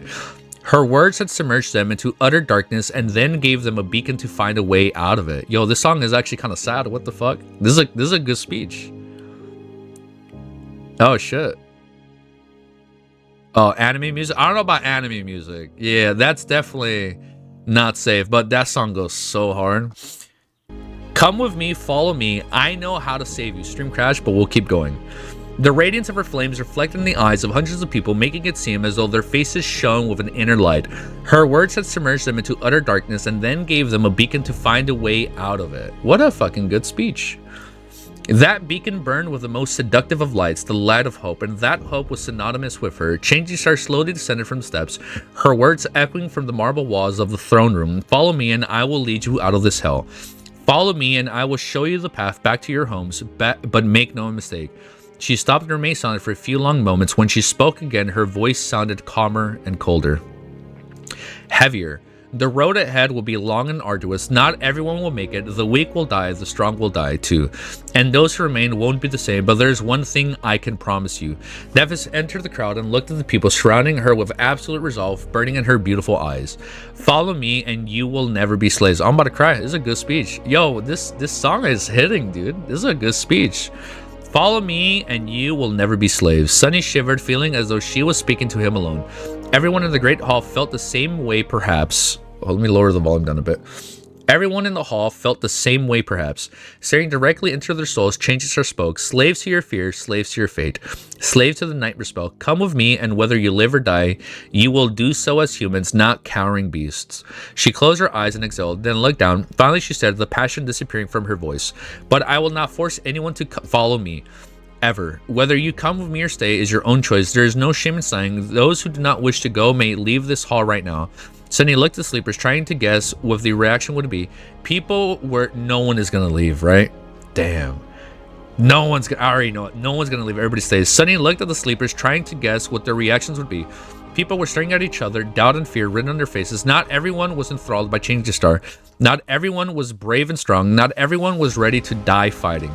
But in the end, not a single one of them left. Nephis sighed and slowly turned her head west, as though she was starting to pierce the stone of the castle walls with her gaze. After a while, she said, good, I am glad. Then it's decided. She turned to face them, furious white flames illuminating her pale face. Then the day after tomorrow, we will leave the bright castle. The day after tomorrow, we march on to the Crimson Spire. No fucking way, dude. I got a tear. I got a tear in my eye. I don't have a tear just yet, but like, I feel the tear. I think I also have a tear in my eye because the stream keeps crashing. But this sounds so fucking hype. We're going. Everybody's gonna go to the fucking Crimson Spire. Ain't no fucking way, dude. Ain't no fucking way. It's so fucking sick. That was a good speech. That was a really good speech. Chapter 313. Is called Starlight Shard. On the last day that they would spend in the Dark City, let me lower this a bit. On the last day they would spend in the Dark City, Nephis led a small group of her most powerful warriors on one last hunt. The members of the cohort were all following behind her. Sunny, who stubbornly refused to accept his status as one of them, walked apart from the group, idly looking around and observing the ruins. Gemma and Seshan were also with them, as well as 10 or so of the most experienced hunters. Some of them formerly from the host, some formerly from the outer settlement. There was no difference between the two anymore. All of them were simply Changing Stars people now. As they were walking, Gemma approached Sunny and glanced at him with curiosity. After Tessite had fallen to Nephis's blade, the tall man seemed to have found some measure of peace. Somewhere deep in his eyes, however, there was always a hint of sorrow. Sunny stared at him and raised an eyebrow. What? The hunter smiled slightly and asked in a friendly tone, You're sunless, right? Sunny shrugged. Yes, that's me. Gemma silently measured him and then asked with interest, I've heard that you lived for months alone in the city. Is that true? Ah, makes sense. The tall man was perhaps the most experienced hunter in the Forgotten Shore. He had survived countless battles in the streets of the Cursed City. It was natural for him to be curious about this matter. Sunny gave him a nod. Sure, a little over 3 months, I guess. Gemma rubbed his chin and then asked bluntly, How did you survive? Sunny grinned. How had he managed to do that indeed? Lots of hiding, lots of killing, a modicum of madness and a little bit of luck. Gemma stared at him for a bit, then chuckled. Sounds about right, I guess. After a while, he glanced forward to change the star and asked in a curious tone, Do you know what we are going to hunt today? Sunny looked at him with surprise. She didn't tell you. The tall man hesitated, then shook his head. She did. I'm just not sure that I believe it. Sunny smiled and looked away. Let me guess. Your first thought was that she had lost her mind. What can I say? Get used to that feeling. After a few moments of silence, Gemma sighed, But how can we kill it? Poor guy. How do we do what she wants us to do? Poor guy. Sunny glanced at him, lingered for a bit, and then said, If my guess is correct, you know more about it than I do. Sorry, I think the music is a little bit loud. But I think that's just the song. It goes up and down, right? If my guesses are correct, you know more about it than I do. And just like that, their conversation ended. By the middle of the day, they reached the eastern edge of the city and climbed the imposing monolith of the Great Wall. Standing on top of it, they saw the Colossus crater and the headless statue that stood not too far away. Its one remaining has... Oh, the seventh shard. Ah, they're going to the last shard. So now they have all 7. 7 keys, 7 locks. Right? I assume every shard is going to be able to unlock something in the Crimson Spire. And the headless statue stood not too far away, its one remaining hand thrust towards the sky. Their prey was hiding in a vast underground chamber beneath the statue. No fucking way. Are we actually going to fight the Lord of the Dead? Today they were... Are you kidding me? I gotta change the song. How... They're gonna fight the Lord of the Dead. How the fuck are these... I lost my place, bro. How are they supposed to fight that? Today they are going to hunt the Lord of the Dead. At the base of the statue, the second arm of the priestess lay in the mud. Thousands of years ago, it had broken off and fell, crashing through the dome of the underground chamber. Now there was a chasm in the ground that led into the lair of the Lord of the Dead. Many months ago, Sunny and the rest had used that breach to escape from the catacombs. Now they were going to use it to descend into that darkness. Instead, the ghastly master of the catacombs waited for them below. Sunny wasn't really surprised that Nephis had chosen to return to this place. After all, the mountainous abomination was the most likely guarding the last of the 7 shards. However, he was really curious about how exactly she was planning to kill it. Once everyone gathered around the hole in the mud, Changing Star glanced at him and said, Sunny, can your shadow take a look at the burial chamber? With a shrug, he sent the shadow into the breach. A slid on the mud and entered the dark hole, then hid in the palm of the giant stone hand and cautiously looked down. The mountain human bones were still there in the middle of the vast circular chamber. However, it looked very different from how it had been before. Countless green vines were growing in the mass of bones, some of them comparatively thin, others as thick as a human body. They weren't growing just between the ancient remains. The vines were bursting through the bones too, almost as if feeding on them. The Lord of the Dead seemed weaker and more brittle, as though its sick, sapped out of strength and infected by a terrible parasite. Sunny commanded his shadow to look closer and finally noticed the thing that he had expected to see. A small wooden box lay on the floor of the underground chamber, open and empty, the exact same box Nephis had mysteriously entrusted to Caster as soon as they were back in the Dark City. From the words of the Outer Settlement Hunter, that box had appeared on his shadow with a small note. The note had been written by Changing Star spy Session, and the contents of the box had been created by Kiddo, who was now dead. Kiddo had been the leader of the artisans. Her aspect ability allowed her to control and alter plants. This bone-eating vine, as it turned out, was her last creation and final masterpiece. Turning to Nephis, Sunny hesitated for a moment and then spoke, his words causing a subtle reaction in Gemma. The tyrant is heavy, infected by I was about to say Kaido. I'm sorry, this is not One Piece. The tyrant is heavy, infected by Kiddo's vine. It seemed to be considerably weakened. Changing Star nodded and remained silent for a few moments. Then she said, Once we enter the chamber of the Lord of the Dead, it will attack us. Now that its power is reduced, and with the help of the Dawn Shard, we should be able to survive the onslaught. We should be able to wound and eventually kill it. Looking at her faces of everyone gathered in shadow of the headless statue, she nodded and headed towards the breach. Let's go. Soon Sunny was trying to survive the fury of the Lord of the Dead once again, but this time it was not as hard as it had been before. He had become stronger and the horrible creature had become weaker. His memories were augmented by the Crown of Dawn. The Saint was now a demon. There were also more humans resisting the Tyrant today. That was not going to say that the battle wasn't harrowing and perilous. In fact, it was utterly lethal. The humans fighting the monumental nightmare creature was surrounding it, dodging the long limbs of the Tyrant and trying to attack it when an opportunity presented itself. Kai was zipping in the air. I'm sorry, we're already in the fight. Kai was zipping in the air, providing support and bringing the wounded away from the light. They were only alive because of the attacks of the Lord of the Dead were now slower and less devastating than before. With some preparation, both Effie and the Saint could withstand one or two with the help of their shields. Kasha was able to deliver several cuts to it with its ghostly blades, while Seshan had broken one limb completely with her graceful warhammer. Each strike of the Sunlight Shard seemed to bring immense pain to the Lord of the Dead, but nothing hurt it more, of course, than the incandescent blade of Changing Star. Starlight Shard. Together they title drop. Together they dealt more and more damage to the terrible creature. I'm sorry, are we killing it in one chapter? Because that's kind of what it sounds like. Together they dealt more and more damage to the terrible creature, despite the fact that many of them were now either severely wounded or dead. The Tyrant was being consumed from within by the green vines and broken from outside by the weapons.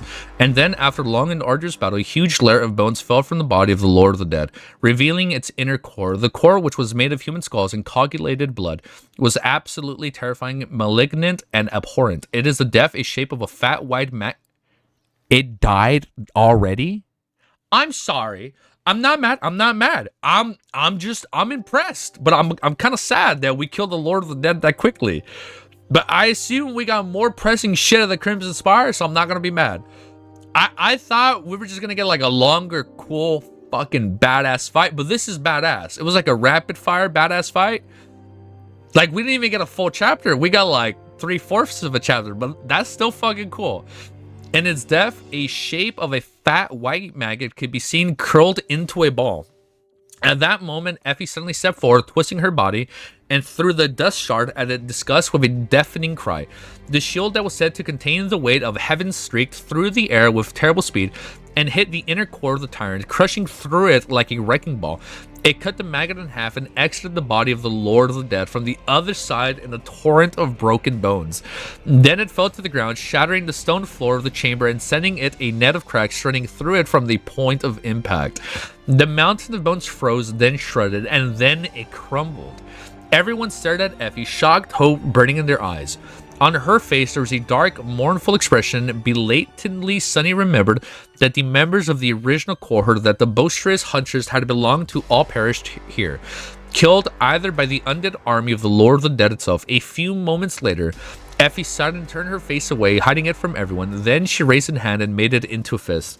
That was her letting them know that she had received a memory from the kill, a shard memory. Damn, the last one there was. So now all 7 shards are accounted for in the Forgotten Shore. I think that's the last piece, right? Before we go to the Crimson Spire? I can't believe it. Look at this. We're actually doing it. We're fucking out. We're actually leaving the Dark City. After all these chapters, bro. That is insane. I'm not complaining. I thought the fight was going to be a little longer, but I'm not complaining. That was so fucking cool. That was like when when you're like in an Elden Ring co-op fight and it's like you, one player, and then like a third player joins and you take out like the boss right away. That's what that felt like. It felt like they just went into like Elden Ring co-op 3v1 the boss. They were in and out in like 2 seconds. That was pretty fucking cool. Even though it's short, it's still sick. Chapter 314 is called Leaving the Dark City. After everything was done and Nephis used her flames to heal those who survived, they returned to the city through the catacombs. Perhaps she wished to eviscerate the army of the undead monsters that were now left without the Tyrant to bring them back to life. But in the end, they were met with nothing but silence. The Horde, oh, they all died. Is that what happened? The Horde of a ferocious... Wait, hold up. Let me do this with chat. The horde of the ferocious skeletons had once almost cost Sunny and the rest of the cohort their lives was no more. The dark tunnels stretching beneath the ruins were littered with piles of bones, which were slowly turning into dust. It seemed as though the moment the Lord of the Dead had been destroyed, its servants had perished too. After a while, the group of humans emerged from the collapsed tower of the lighthouse and continued on its way back to the Bright Castle. They were going to spend their last night there before leaving the Dark City behind. In a small room in the depths of the ancient citadel, 7 people gathered around the table. They were Sunny, Nephis, Cassie, Casser, Effie, Kai, and Session, all 7 of them. Beyond the walls of the castle, the absolute darkness of the Night City had been devoured by the world. Nightmare creatures were prowling in the cursed ruins, and somewhere far away, black waves were crashing against the indomitable granite surface of the city wall. Inside the cold light of a memory lantern illuminating their faces, strangely, everyone was silent, as though not sure what to say. Finally, Sunny broke the silence by yawning loudly. Shall we get on with this? Tomorrow's going to be a long day, and some of us need their beauty sleep. He threw a sideways glance at Kai, threw for a bit, and then added, actually, every day after today is going to be a long one, so let's just do it. Nephis stared at him for a few moments, then echoed her words, do it. With that, they summoned their memories, and austere Tachi, a ghostly silhouette, appeared in Sunny's hand.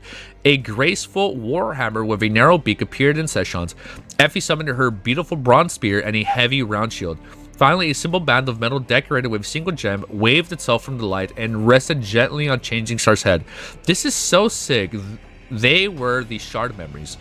Dawn, Zenith, Dusk, Midnight, Sunlight, Moonlight, and Starlight. Wait. Dawn, Zenith, Dusk, Midnight, Sunlight, Moonlight, and Starlight. Okay, 7. The last memory was a short flowing white cloak that draped itself around Effie's shoulders. This was a shard that she had received after slaying the Lord of the Dead. Damn. That's fuck. Oh, Starlight, Lord of the Dead. Got it. For a few moments, no one moved. Then Effie said, so, what now? Nephis tilted her head a little, then frowned. Finally, after some time passed, she said, come closer. When they did, something unexpected happened. Sunny felt the hilts of his weapon suddenly growing hotter, and soon, both Midnight Shard and Moonlight Shard began emanating a ghostly, ethereal light.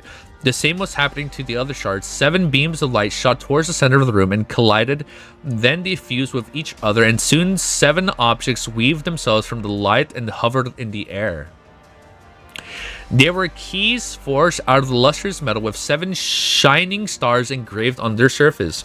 It was the manifestation of the terrible oath that the 7 heroes had given all those thousands of years ago. This is so fucking cool. The keys that were used to seal the curse of all the consuming darkness underground. Sunny, the 7 keys turned into streams of light and shot towards each other 7 people and gathered in the room. Key shiny. 1 beam hit Sunny in the chest and disappeared, absorbing it into his core.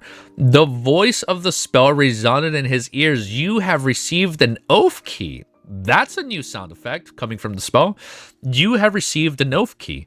Sunny shivered. He didn't want anything to do with that morbid oath, but in the end, he had no other choice.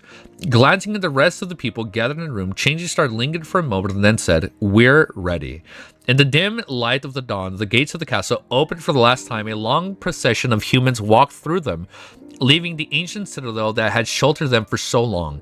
They walked under the swinging skulls, not paying them any attention. In the aftermath of all the strife, no one had bothered to remove the ghastly things from their chains. It was not like anyone could have forgotten the hundreds of lives that had lost in the struggle, and the thousands of deaths before that. Even if the skulls were removed, 500 people descended the hill and entered the dark city. A few nightmare creatures tried to attack them and were eviscerated before managing to do any harm. The 500 humans were not a defenseless crowd. They were a battle-hardened army. So fucking sick. One comprised of exceptionally powerful sleepers. The most powerful sleepers to ever be born from the human race, perhaps. Fuck, dude, I am fucking pumped reading this. They moved the ruins, cutting down anything that dared to block their path. Soon the sleepers approached the western... Are we already there? Sleepers approached the western boundary of the dark city and scaled the ancient wall. There were stopped and turned, staring at the silhouette of the bright castle and the solemn sounds. By then, pillars of black smoke were billowing from each of its windows. Soon, the whole castle was enveloped by furious flames, which slowly devoured the white stone of its walls. The magnificent marble cracked and melted. Destroyed by the terrible heat, the smaller tower swayed and moved, and then fell into the terrible crucible. The fire was slowly destroying the bright castle, turning it into a molten ruin. And it sensed it was fitting. After all, everything else in the Dark City had been ruined for a long time ago. Surprisingly, the act of destruction was nothing changing Star's idea. She wasn't the one who ordered to burn the bright... They burned it down! She wasn't the one who ordered to burn the bright castle behind them, like a final gesture to hammer it into everyone's souls that there was no way back anymore. That's actually a pretty good way to say, like, guys, we're not turning back. It's all or nothing. Sunny would have expected something like that from Nephis, but no, it was the decision of the people themselves. Oh, I'm getting a little emotional. I'm getting a little pumped up, dude. You're stacking from... Whoa, that's pretty good, bro. I'm getting a little emotional. Look at that. This sounds so hype as fuck. They're like, bro, no going back. But no one in the decision of the people themselves. They wanted to destroy the ancient citadel because they hated it. They hated these ancient blood-soaked stones only a bit less than they needed to themselves to survive. And now that they were leaving, they wanted to erase the bright castle from existence. Perhaps if it was gone, the memories of all the darkness that they had witnessed there and were their preparations of would disappear with it. After a while, the misshapen twisted silhouette of the dying fortress was completely hidden by the fire of smoke. Slowly, the silhouette sleepers turned away from that fight and looked far away into the distance. They were looking west. They were where they were going, to lay siege to the Crimson Spire. One after another, the sleepers descended from the walls and left the dark city behind. Fuck. Oh my god, we fucking made it, dude. We made it. Oh. We fucking made it, bro. The next chapter is called The Siege of the Crimson Spire. I think we gotta play this song. I haven't. Griffith Tyler, bro. Oh man, this is it. We're here. We fucking made it. I'm sorry. So the final chapter is called... The final chapter of volume 2 is it 355 or 350? So like we either have 40 chapters left or we have 45. You read daily because I'm a scaling goblin. Respect, brother. So we have about 40 chapters left, right? 40 or 35 chapters. 350 is the finale. So we made it. We're at the end. This is the final act. All right, here we go. Is it? I'll fucking pump. Yo, Griffith Tyler, what is this song? Brother. My brother in Christ. Holy shit, this is good. I gotta put on both earbuds. I'm fucking ready, bro. I'm excited to read this shit, dude. Ooh! I got a little goosebumps. Let me lower the volume a bit. On my end, let me just lower the volume a lot more. You know what? I gotta lower the volume a lot more on my end, but then I'll turn it up for you guys. If I remember, you guys gotta be like around 35 to negative 30 decibels. My soldier's rage, my fucking soldier's rage. So many people are gonna die in the charge. Chapter 315 is called The Siege. Oh, wait, hold up. Let me change this. I'm getting a little bit of Kingdom Hearts vibes, of KH3 vibes with the violin in the background. That's sick as fuck. Chapter 315 is called The Siege of the Crimson Spire. In the cold light of dawn, a gargantuan crimson tower was rising from the labyrinth. From the distance, it looked like a bloodied sword that some primordial titan had thrust into the heavens. The crimson coral streamed from its walls like blood of gods, spreading out from the base of the spire to devour all of the forgotten shore. The tower itself seemed to stand on the island, which was surrounded from all sides by black water. Even though the sun was already climbing up, this part of the cursed sea did not disappear. Instead, it lingered and moved endlessly, forming a giant whirlpool. Unclear shapes could be seen moving under the surface of the black water, drawing the hearts of the humans who dared to approach the Spire of the Dead.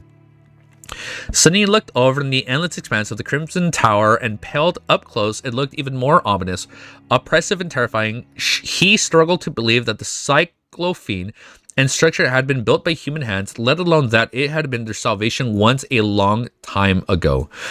Now that the Crimson Spire looked nothing but twisted, eerie, and utterly evil, it emanated a sense of harrowing power that no human could ever hope to challenge. And yet, this was exactly what they were going to do. Turning away, he glanced at the camp of the Dreamer army.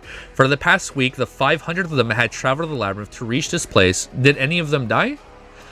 Some had perished along the way, but not as many as he had expected. For that short journey, luck had been on their side. In these days, they had slaughtered countless nightmare creatures and somehow had managed to avoid attracting the wrath of the dwellers of the deep.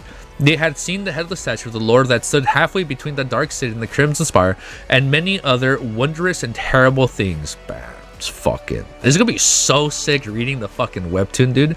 Like, visually being able to see in the webcomic is gonna be so fucking sick.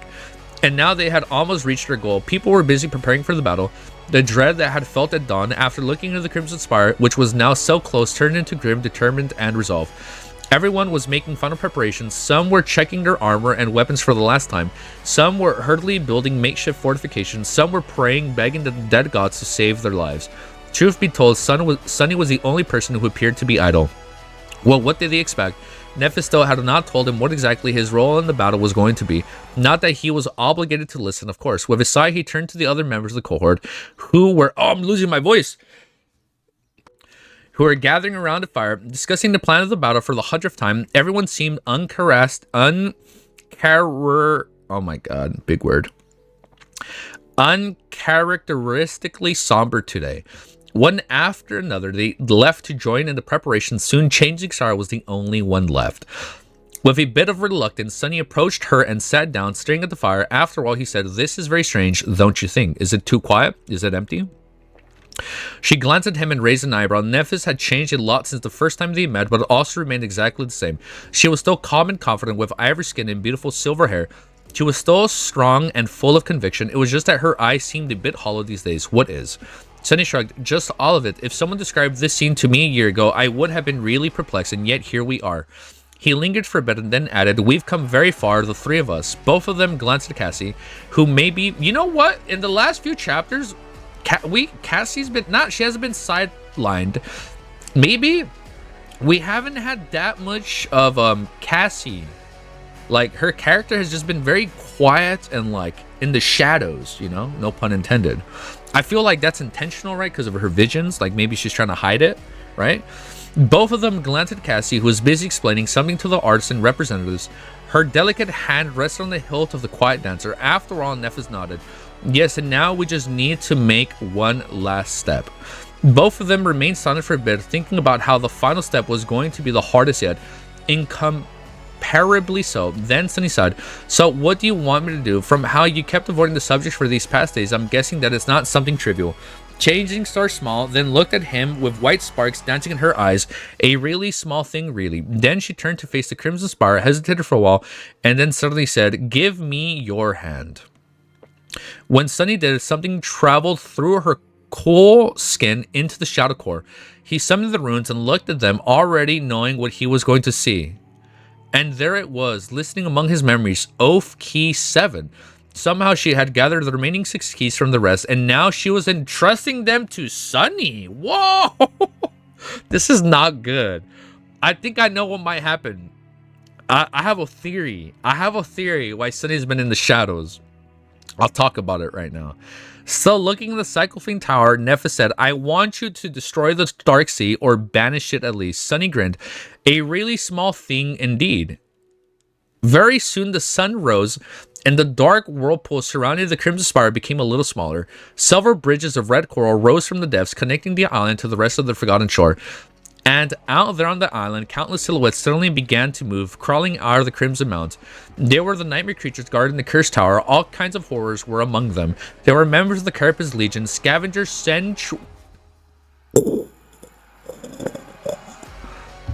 Out there on the island, countless silhouettes suddenly began to move, crawling out of the Crimson Mounds. They were the nightmare creatures guarding... Fucking shit, dude. It's so fucking over. So many people are gonna die, dude.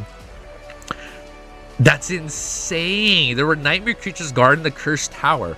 All kinds of horrors were among them. There were members of the Carapace Legion, scavengers, centurions, and demons.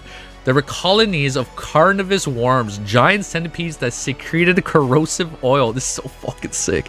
This is so fucking majestic. And eerie vines that crawled onto the ground like snakes. I got a tear in my eye. This is hype. I'm getting teary-eyed. This is hype as fuck. There were creatures that looked like black masses of rotten bones, and creatures that looked like humanoids made of rock. with terrible moss full of jagged fangs. There were swarms of translucent insects that devoured everything in their path, and massive spiders clad in iron armor. Everything we fought in, bro, all at fucking once, bro. There were beasts that could shoot deadly bronze spears from their bodies at beasts that could turn to prey. I mean, it's gonna be all out war, right? It's gonna be like PUBG Battle Royale. Like, it's not just all the nightmare creatures versus like the 500 of them, right? It's like they're gonna be fighting each other, right? Because they have no order, or they have no orders to fight only humans, right? So we have some form of advantage. Turn their prey to stun with their gaze. I'm sorry, what was that? There were beasts that could shoot deadly bone spears from their bodies, and beasts that could turn their prey to stun with their gaze.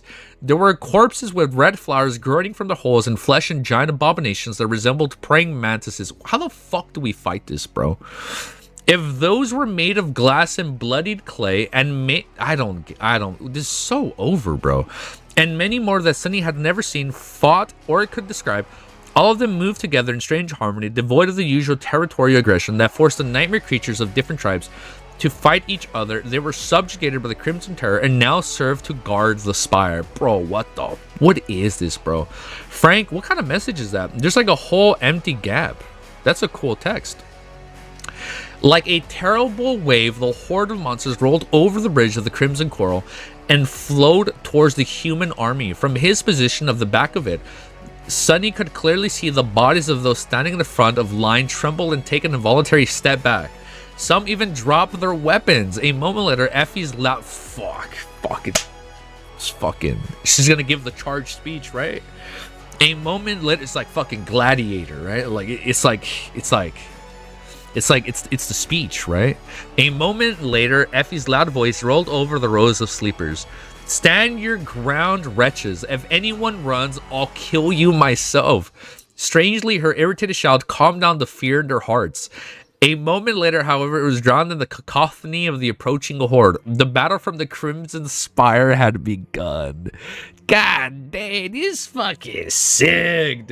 I'm getting tears in my eyes. This is my Soldier's Rage. Dude, it's fucking good. Dude, the last time I read a big, gigantic fucking fight, Mistborn, baby.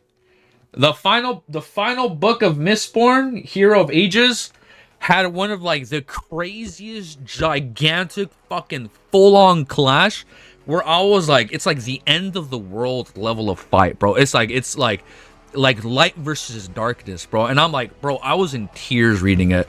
I haven't read like a full-scale war fight since then, man. You hadn't seen anything? I know, bro. I know. She literally just said, like, shut the fuck up. Shut the fuck up or I'm gonna kill you. That's it. And I'm already hyped up. I think I'm gonna just leave this song on loop for a bit. I'm here for peak this. And all right, guys, we're ending stream. Let me do my outro. You guys would be so mad. Oh, I just realized in the song by Griffith Tyler, you can hear shouting. Do you guys hear that? Oh, like and then it's like, and you can hear them like, that's like the charge. How much longer do I have like about 45 minutes. 30 minutes to an hour is the most I can stretch before I have to head out. And depending on how late I'm out, if I get back, I'm fucking done and just fucking turn stream back on and keep going, man. Need to head out at some point, but locked in. We'll see. I might just stream again later at night, but we'll see. Chapter 316 is called Siege of the Crimson Spire. On the outskirts of the Crimson Spire, there was no more passages and tunnels in the coral. It was just a solid red mass of unbroken surface of strange. How's the music for you guys, by the way? Is it okay? Just if it's too loud or too bad, you guys let me know. On the outskirts of the Crimson Spire, there was no more passages and tunnels in the coral. It was just a solid red mass, an unbroken surface of strange living substances that had devoured the Forgotten Shore thousands of years ago. Currently, Effie was standing on that surface. Several hundred people were standing beside her, staring at the approaching waves of the nightmare creature with horror and shock. All of them knew what was going to happen once they reached the Spire, bro. But even then, the sight of it was terrifying. She was at the center of the front row. I'm so fucking mad. I have to stop reading in an hour. God damn it. Why the fuck? Why did I agree to get healthy and play sports with my girlfriend and friends? God shit, man. I don't think we're not finishing today. So I did clickbait you by saying reading the finale. But I didn't say We're finishing the finale, right? I just said reading the finale. We are reading the finale, technically. She was at the center of the front row of the frightening people. I think I skipped a sentence. Several hundred people were standing beside her, staring at the approaching wave of the nightmare creatures with horror and shock. All of them knew what was going to happen once they reached the spire, but even then, the sight of it was terrifying. She was at the center of the front row of these frightening people that supposedly in the command of them. With her tall stature and lean, powerful figure, Effie stood out among the rest of the sleepers. Her archaic armor glistened in the light of the rising sun, and on her shoulder there was a flowing white cloak weaved from starlight. She held Zenith in one hand and Dusk in the other. Effie seemed like a bastion of strength and resolved in the sea of fear. A mythical hero. My god, she's looking like fucking Athena, Greek goddess. Can easy stop? I have to stop. But I don't want to stop. Easy, what is your opinion on the First Lord? I wanted more on the First Lord, man. When you have a life, but Pete calls you, I know, man. The beginning and the end, hey, that's a pretty good weapon too. Effie seemed like a bastion of strength and the resolve and her sea of fear, a mythical hero that had stepped into the mortal realm from an ancient legend, but really she was scared. She looks all crazy and heroic, but really, she was scared shitless. Looking at the rolling horde of abominable horrors with a grim expression, the huntress lowered her head a little and summoned the helm of her armor, which was crowning with a tall crest of blue horsehair, and thought, fuck me sideways, fuck, fuck, fuck. All around her, people were trembling. Some fool dropped his weapon and took a few steps back, as if considering running away. Even though she was currently seriously thinking about doing the same, Effie snarled and bellowed, stand your ground, wretches. If anyone runs, I'll kill you myself. What was the point of running away? There was nowhere to run. If they were going to die, they might as well die like humans, just like the princess had said. She was somewhat... This is the first time I think we've seen Effie scared, right? Damn. Just like Princess had said, she was somewhat full of shit, but also never wrong. Get ready, bastards. Gripping her spear, Effie cast a sideways glance at the two men standing beside her. One of them was Castor and the other was Gemma, who would have thought that one day that she, the leader of Gunlug's hunters, were going to fight side by side. Weirdly, the persistence of her past enemies was now extremely reassuring. However, even on his face, there were hints of fear. The only person who could have stayed nonchalant in this situation was probably Doofus. Doofus? Oh, Sunny. Yeah, there you go, it's Sunny. The pale miscreant was either too crazy or stupid, or both, to be scared of anything, but he was currently nowhere to be seen. Effie sort of missed the tiny menace, but Sunny was probably either hiding someplace dark or doing something too insane to be interested to anyone else. In any case, she wished him luck. She wished herself luck too. Oh my god, I didn't even say what I think was going to happen. I think Sunny doesn't make it out. If Sunny has the keys, I think the reason they haven't told him anything is... Sunny's gonna unlock the portal for everybody to escape, but I don't think the portal's gonna lock by itself, and there's all these fucking nightmare creatures.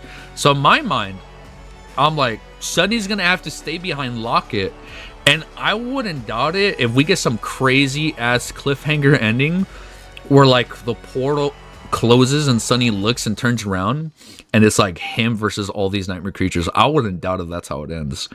That'd be fucking... That's a crazy ass legendary cliffhanger. I'm just saying, I'd be down if that happens. Also, by the way, thank you guys for just saying dots. Thank you for not saying anything. Keep that up. Don't give it away. Don't give it away. But Sunny was probably either hiding someplace dark or or hiding someplace dark or doing something too insane to be interested to anyone else. In any case, she wished him luck. She wished herself luck too. Looking at the approaching order monsters, Effie waited for a few seconds and then screamed, "First mark." Her shout was repeated by Session, who commanded the second line and reached knights somewhere in the third. The plan of the battle was really simple. The first line had to hold off the monsters, changing places with the second once they grew tired. Meanwhile, the third was in charge of eviscerating as many creatures as they could.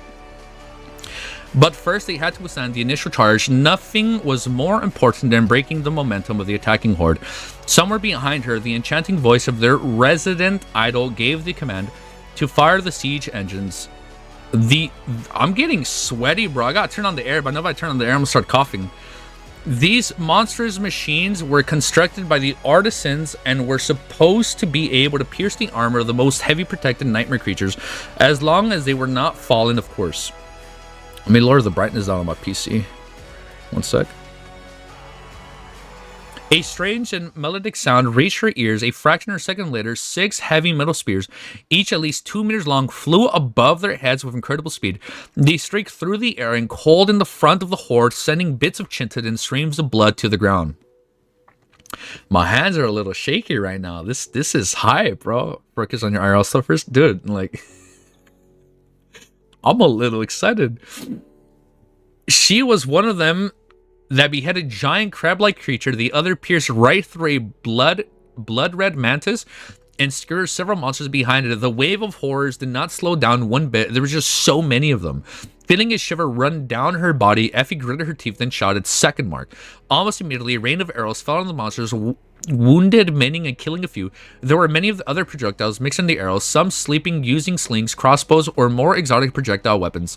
Some used their astic abilities, which allowed them to create all sorts of sorcerous attacks, like flying blades made of wind, fire, and ice. Some could even create bombs filled with soul essence, which detonated in the midst of advancing horrors and rippled many apart. But still, no reaction. The monsters only seemed to become more frenzied. The fury, madness, and bloodlust in their eyes flashed even brighter. Dude, thank you guys. Yeah, there's 6. It says 60 on my end right now. I think it's still updating. That's insane, man. Thank you guys. 60 people.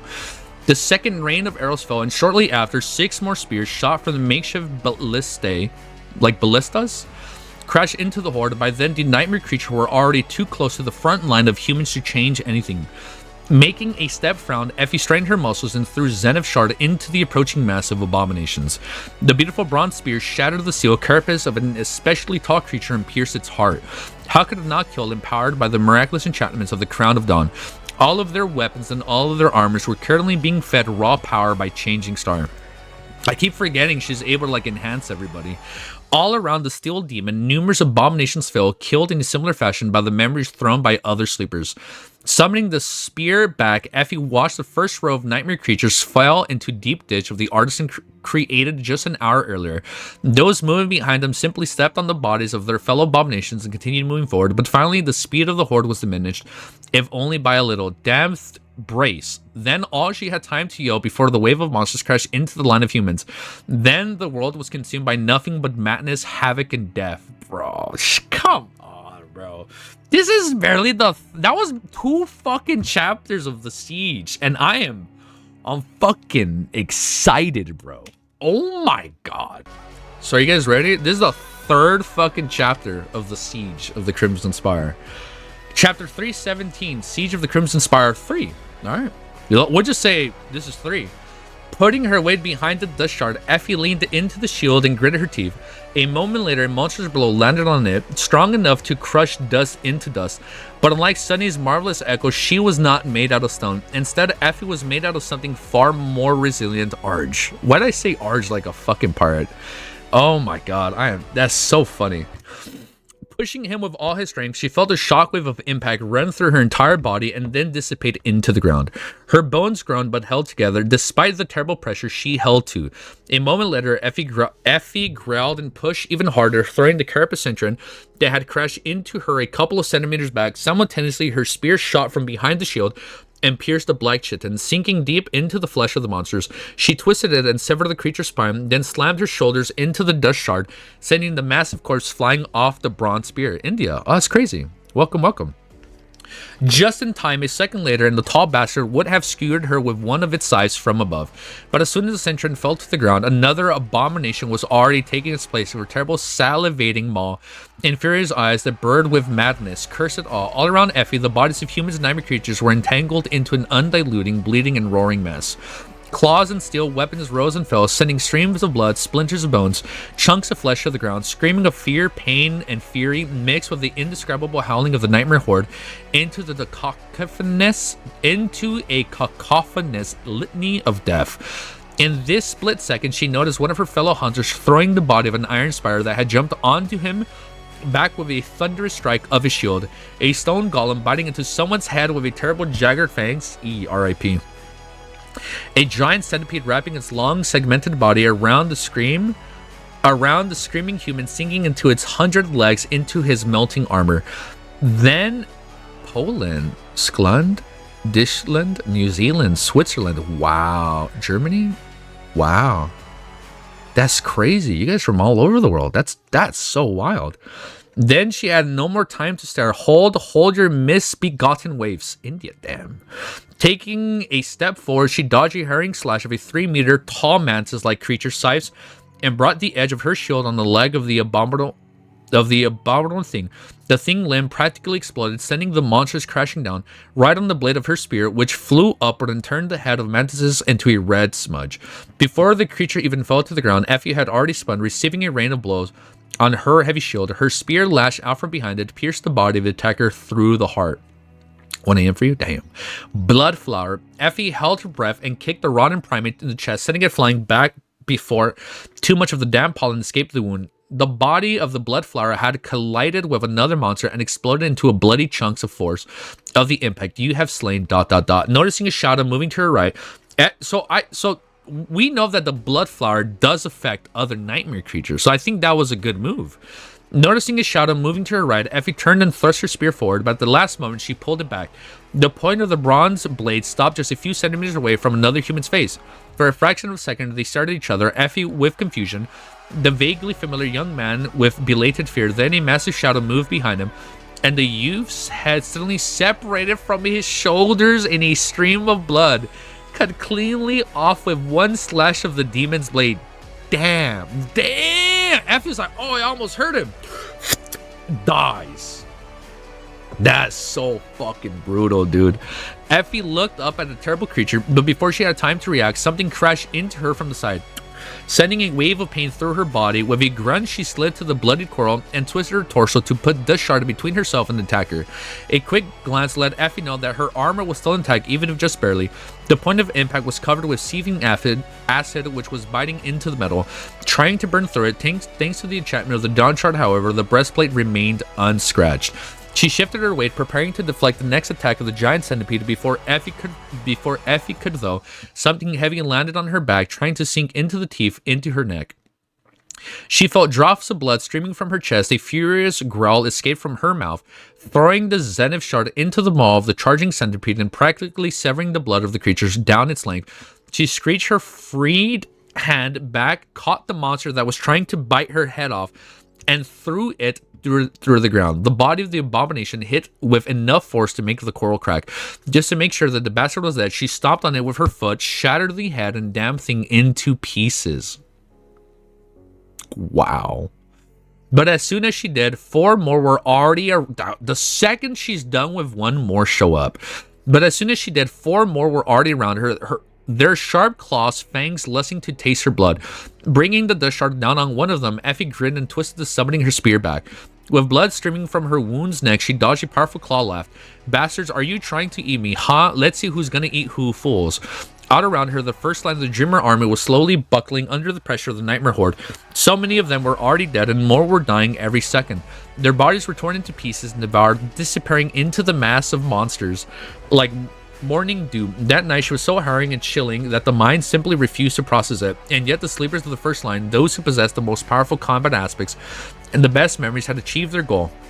They stopped the devastating wave of abominations in its tracks and tied it down with their blades and their lives. The horde fell to roll over the human body, obliterating it completely without even slowing down. More than that, the massacre was not one-sided. For every human killed, several nightmare creatures were wounded, crushing and cutting to pieces. Arduously and at a great price, the first line was reforming itself, the survivors of the initial charge rallying around the 3 champions. There were Effie, Gemma, and Castor, with each of them turning into a bastion into the sea of monsters and gathering the fighters around them. Their advance to the horde stalled. Whatever creatures managed to get past them were met with eviscerating by the sleepers, or the second line led by Session. And throughout, I'm saying her name so wrong and I already know it, man. And throughout all of that, the archers and the siege engines of the third line never stopped firing. Damn, this is fucking good. This is exciting, dude. Ellie's gonna join us for a little bit as we read chapter 318. What? Well, let's see what Ellie does. This is our nightmare creature. What do you want to do? You want to lay down with me? Man, I need to give her a shower and give her a little trim, man. Come here. You want to hang out? Here, take a little nap. Take a little nap. Chapter 318 is called, you know what it's called, Siege of the Crimson Spire 4. We've only read 3 chapters, bro. It's so fucking exciting, bro. All right, 318. Stand your ground, wretches. Wow, wait, hold up. I can't see chat or stream on my end. Are we live? We're recording. 318, brothers and sisters. Stand your ground, wretches. If anyone runs, I'll kill you myself. Hearing Effie's voice, Kai flinched and forced himself to look away from the terrible visage of the horror of the nightmarish abominations. Glancing down, he saw that his hands were shaking and clenched into a fist. He had to calm himself somehow, or his aim was going to suffer. That wouldn't do, but honestly, how was a person supposed to not be terrified when a literal sea of nightmare creatures, each stronger and deadlier than anything else should have ever been forced to face, was approaching them so fast? Kai prided himself on overcoming things like stage fright and social anxiety. What the fuck? Yes, okay. Yeah, good. That's a good thing he overcame his stage fright and social anxiety in the Forgotten Shore. As well as getting through many unpalpable situations with grace and elegance, not to mention managing to survive in the Dark City for 3 long years without losing his humanity. But this was just too much. What should Sunny say? Thinking of his prickly but adorable friend, Kai couldn't help but smile a little. Probably something like, oh, a horde of nightmare creatures. Yeah, I've met one of those a few days ago. They all died when I sneezed, though. The strangest part was that he would be telling the truth. If Kai decided to dig deeper, he would discover something in the line of Sunny's sneeze, causing a massive avalanche that wiped all the monsters out. Or more likely that his sneeze had awakened some ancient, much more terrifying creature, which he proceeded to devour all the monsters before turning it into a gaze of Sunny himself. That was just how Sunny was, unpredictable. Strangely, these thoughts succeeded in calming Sunny down. He only regretted that cute scoundrel wasn't close to be reassured. I'm sorry, did Kai called Sunny cute? He only regretted that the cute scoundrels. Kai called Sunny a cute scoundrel. Okay, hell yeah. A cute scoundrel wasn't close to reassure him in person. Gazing in the approaching horde, he sighed and gripped his bow tighter. The quarrel was sloping down in the place where the changing star had chosen to face the guardians of the Spire. Because of that, the position of the third line was higher than the other two, which would have allowed them to continue firing long after Effie's rest had engaged the nightmare creatures in melee. In theory, all around him, those sleepers that had suitable memories or aspect abilities were preparing to shoot, waiting for his command. The surviving artisans and their assistants were busy loading the 6 powerful ballistas that they had transported all the way from the Dark City to put together the last night. The sight of the mighty siege engines made Kai sigh wistfully. Maybe they were going to survive this battle after all. First mark. As soon as Effie's shout reached his ears, he turned to the artisans and waved a hand, giving them a signal to fire. A second later, 6 heavy spears flashed through the air and crashed into the wall of monsters. Many of them were eviscerated, but these losses were like a drop of water in the sea of darkness. Kai gritted his teeth. Second mark. Now. Uwu? Cute uwu? As his melodic voice rolled over the third line of the Dreamer army, he drew his bow and took aim. Back in the real world, Archer was Kai's favorite hobby. Just to be sure, there's no BL in Shadow Slave. Hey, I'm not saying that's a bad thing or a good thing. I'm just saying, I was just putting it out. I'm down for any romance in this series. I'm down for anything. Back in the real world, archery was Kai's favorite hobby, not the practical skill of shooting a bow, which was taught to many in school, but the ancient practice known as Kyudo, which was more of a meditative ritual than a real battle art. Its ordinary nature, tranquil philosophy, and repetitive motions appeared to something deep inside him. The more stressed Kai was, the more he practiced. Who knew that one day he would be relying on his marksmanship to survive? Lies, it's all boy love. It's all BL. Lies. That's a lie right there. That there's always BL. Not that aiming at a literal horde of monsters was hard. He didn't have to worry about missing a shot with a blood arrow at least. Letting go of the string, Kai watched as the black arrow streak through. I'm sorry. The blood arrow is black? I thought the blood arrow was red. You know? Blood red? Okay. Letting go of the string, Kai watches the black arrow streak through the air, bit deep into the blood body of a tall carapace demon. Its bone tip pierced the metal armor of the terrible creature with ease. Not only was it the ascendant rank itself, it was also enhanced by Lady Nephis. Very few creatures could resist his attacks. Keep firing, kill as many as you can. The demon swayed and fell to the ground. Kai felt the weakness that overtook him every time he summoned the morbid memory dissipate and called upon the blood arrow again. However, he didn't get to take his second shot before the wave of abominations crashed into the line of sleepers. For a second, Kai was stunned by the harrowing sight. The scale of the massacre that was happening below him was just too vast to comprehend. His heart was instantly constricted, full of worry for Effie. Worry for Effie? I've been on this boat that I think Kai and Effie have a thing that we just haven't heard of yet, right? I think Kai and Effie have had like a relationship that we just don't know about. And I feel like it's been hinted at. And all the other people he knew, with a desperate grimace contorting on his face, Kai aimed and shot again. And then he did so again and again and again. Everyone around him was doing everything in their power to kill as many nightmare creatures as they could. Arrows, magical projectiles, and heavy lances launched by the ballistas rained in ghastly hordes, repeating countless lives. 60 viewers? Oh, thank you guys. But it was not enough, not nearly enough. Seeing so many people being torn to pieces and devoured while trying to protect him and the other archers, Kai couldn't help but wish that he could do more. If only I could fly up and get a better shot. If only I could get closer, but he couldn't.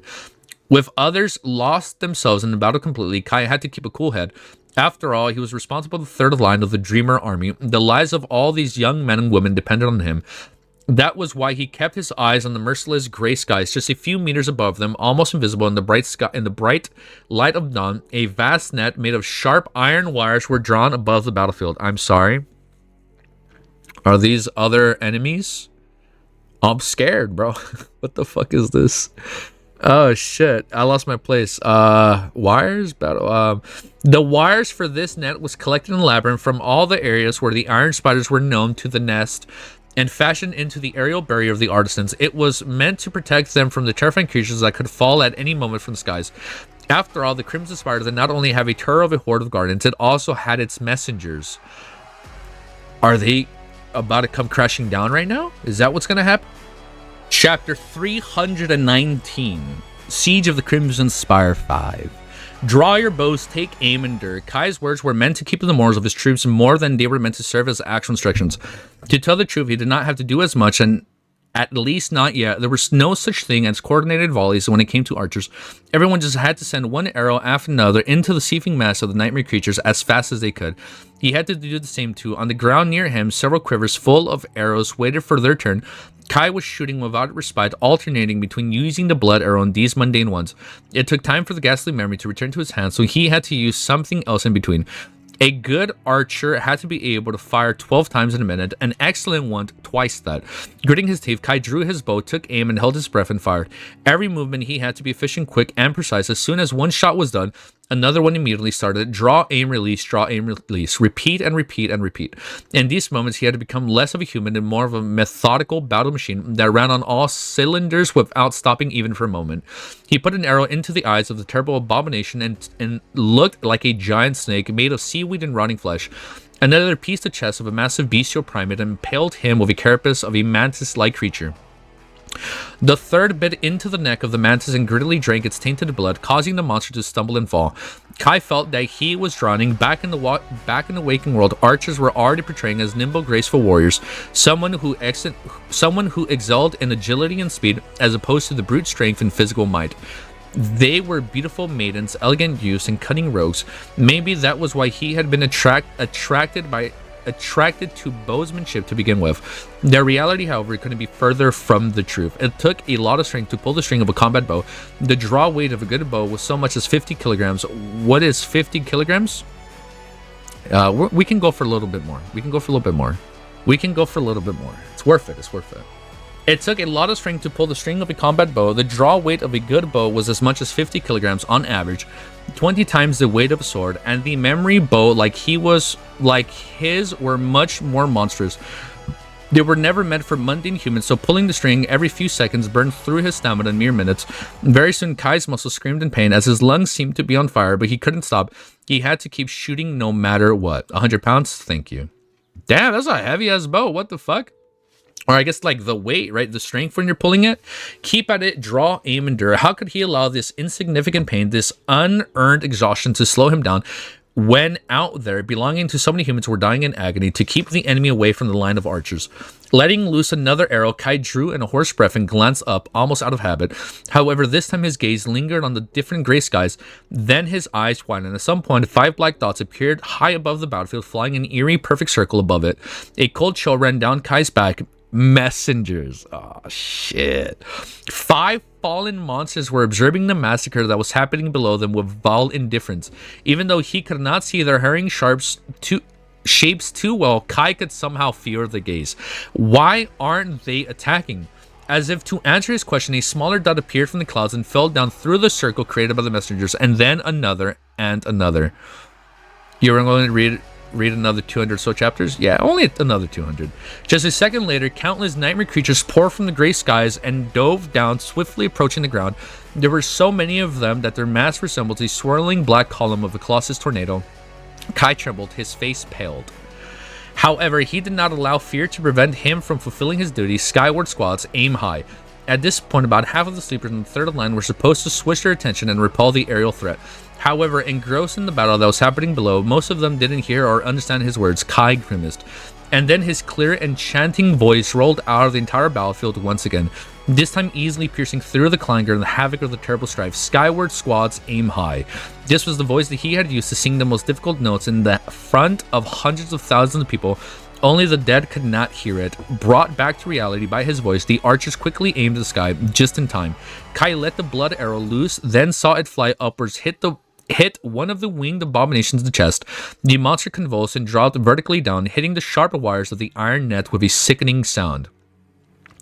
A tremor ran through the entire net, and drops of black blood fell to the ground. Stretching his hand to grab a mundane arrow, Kai had a moment to take in the sight of the descending swarm. For a moment, his heart was squeezed by despair. It's like, bro, what the fuck do we do, bro?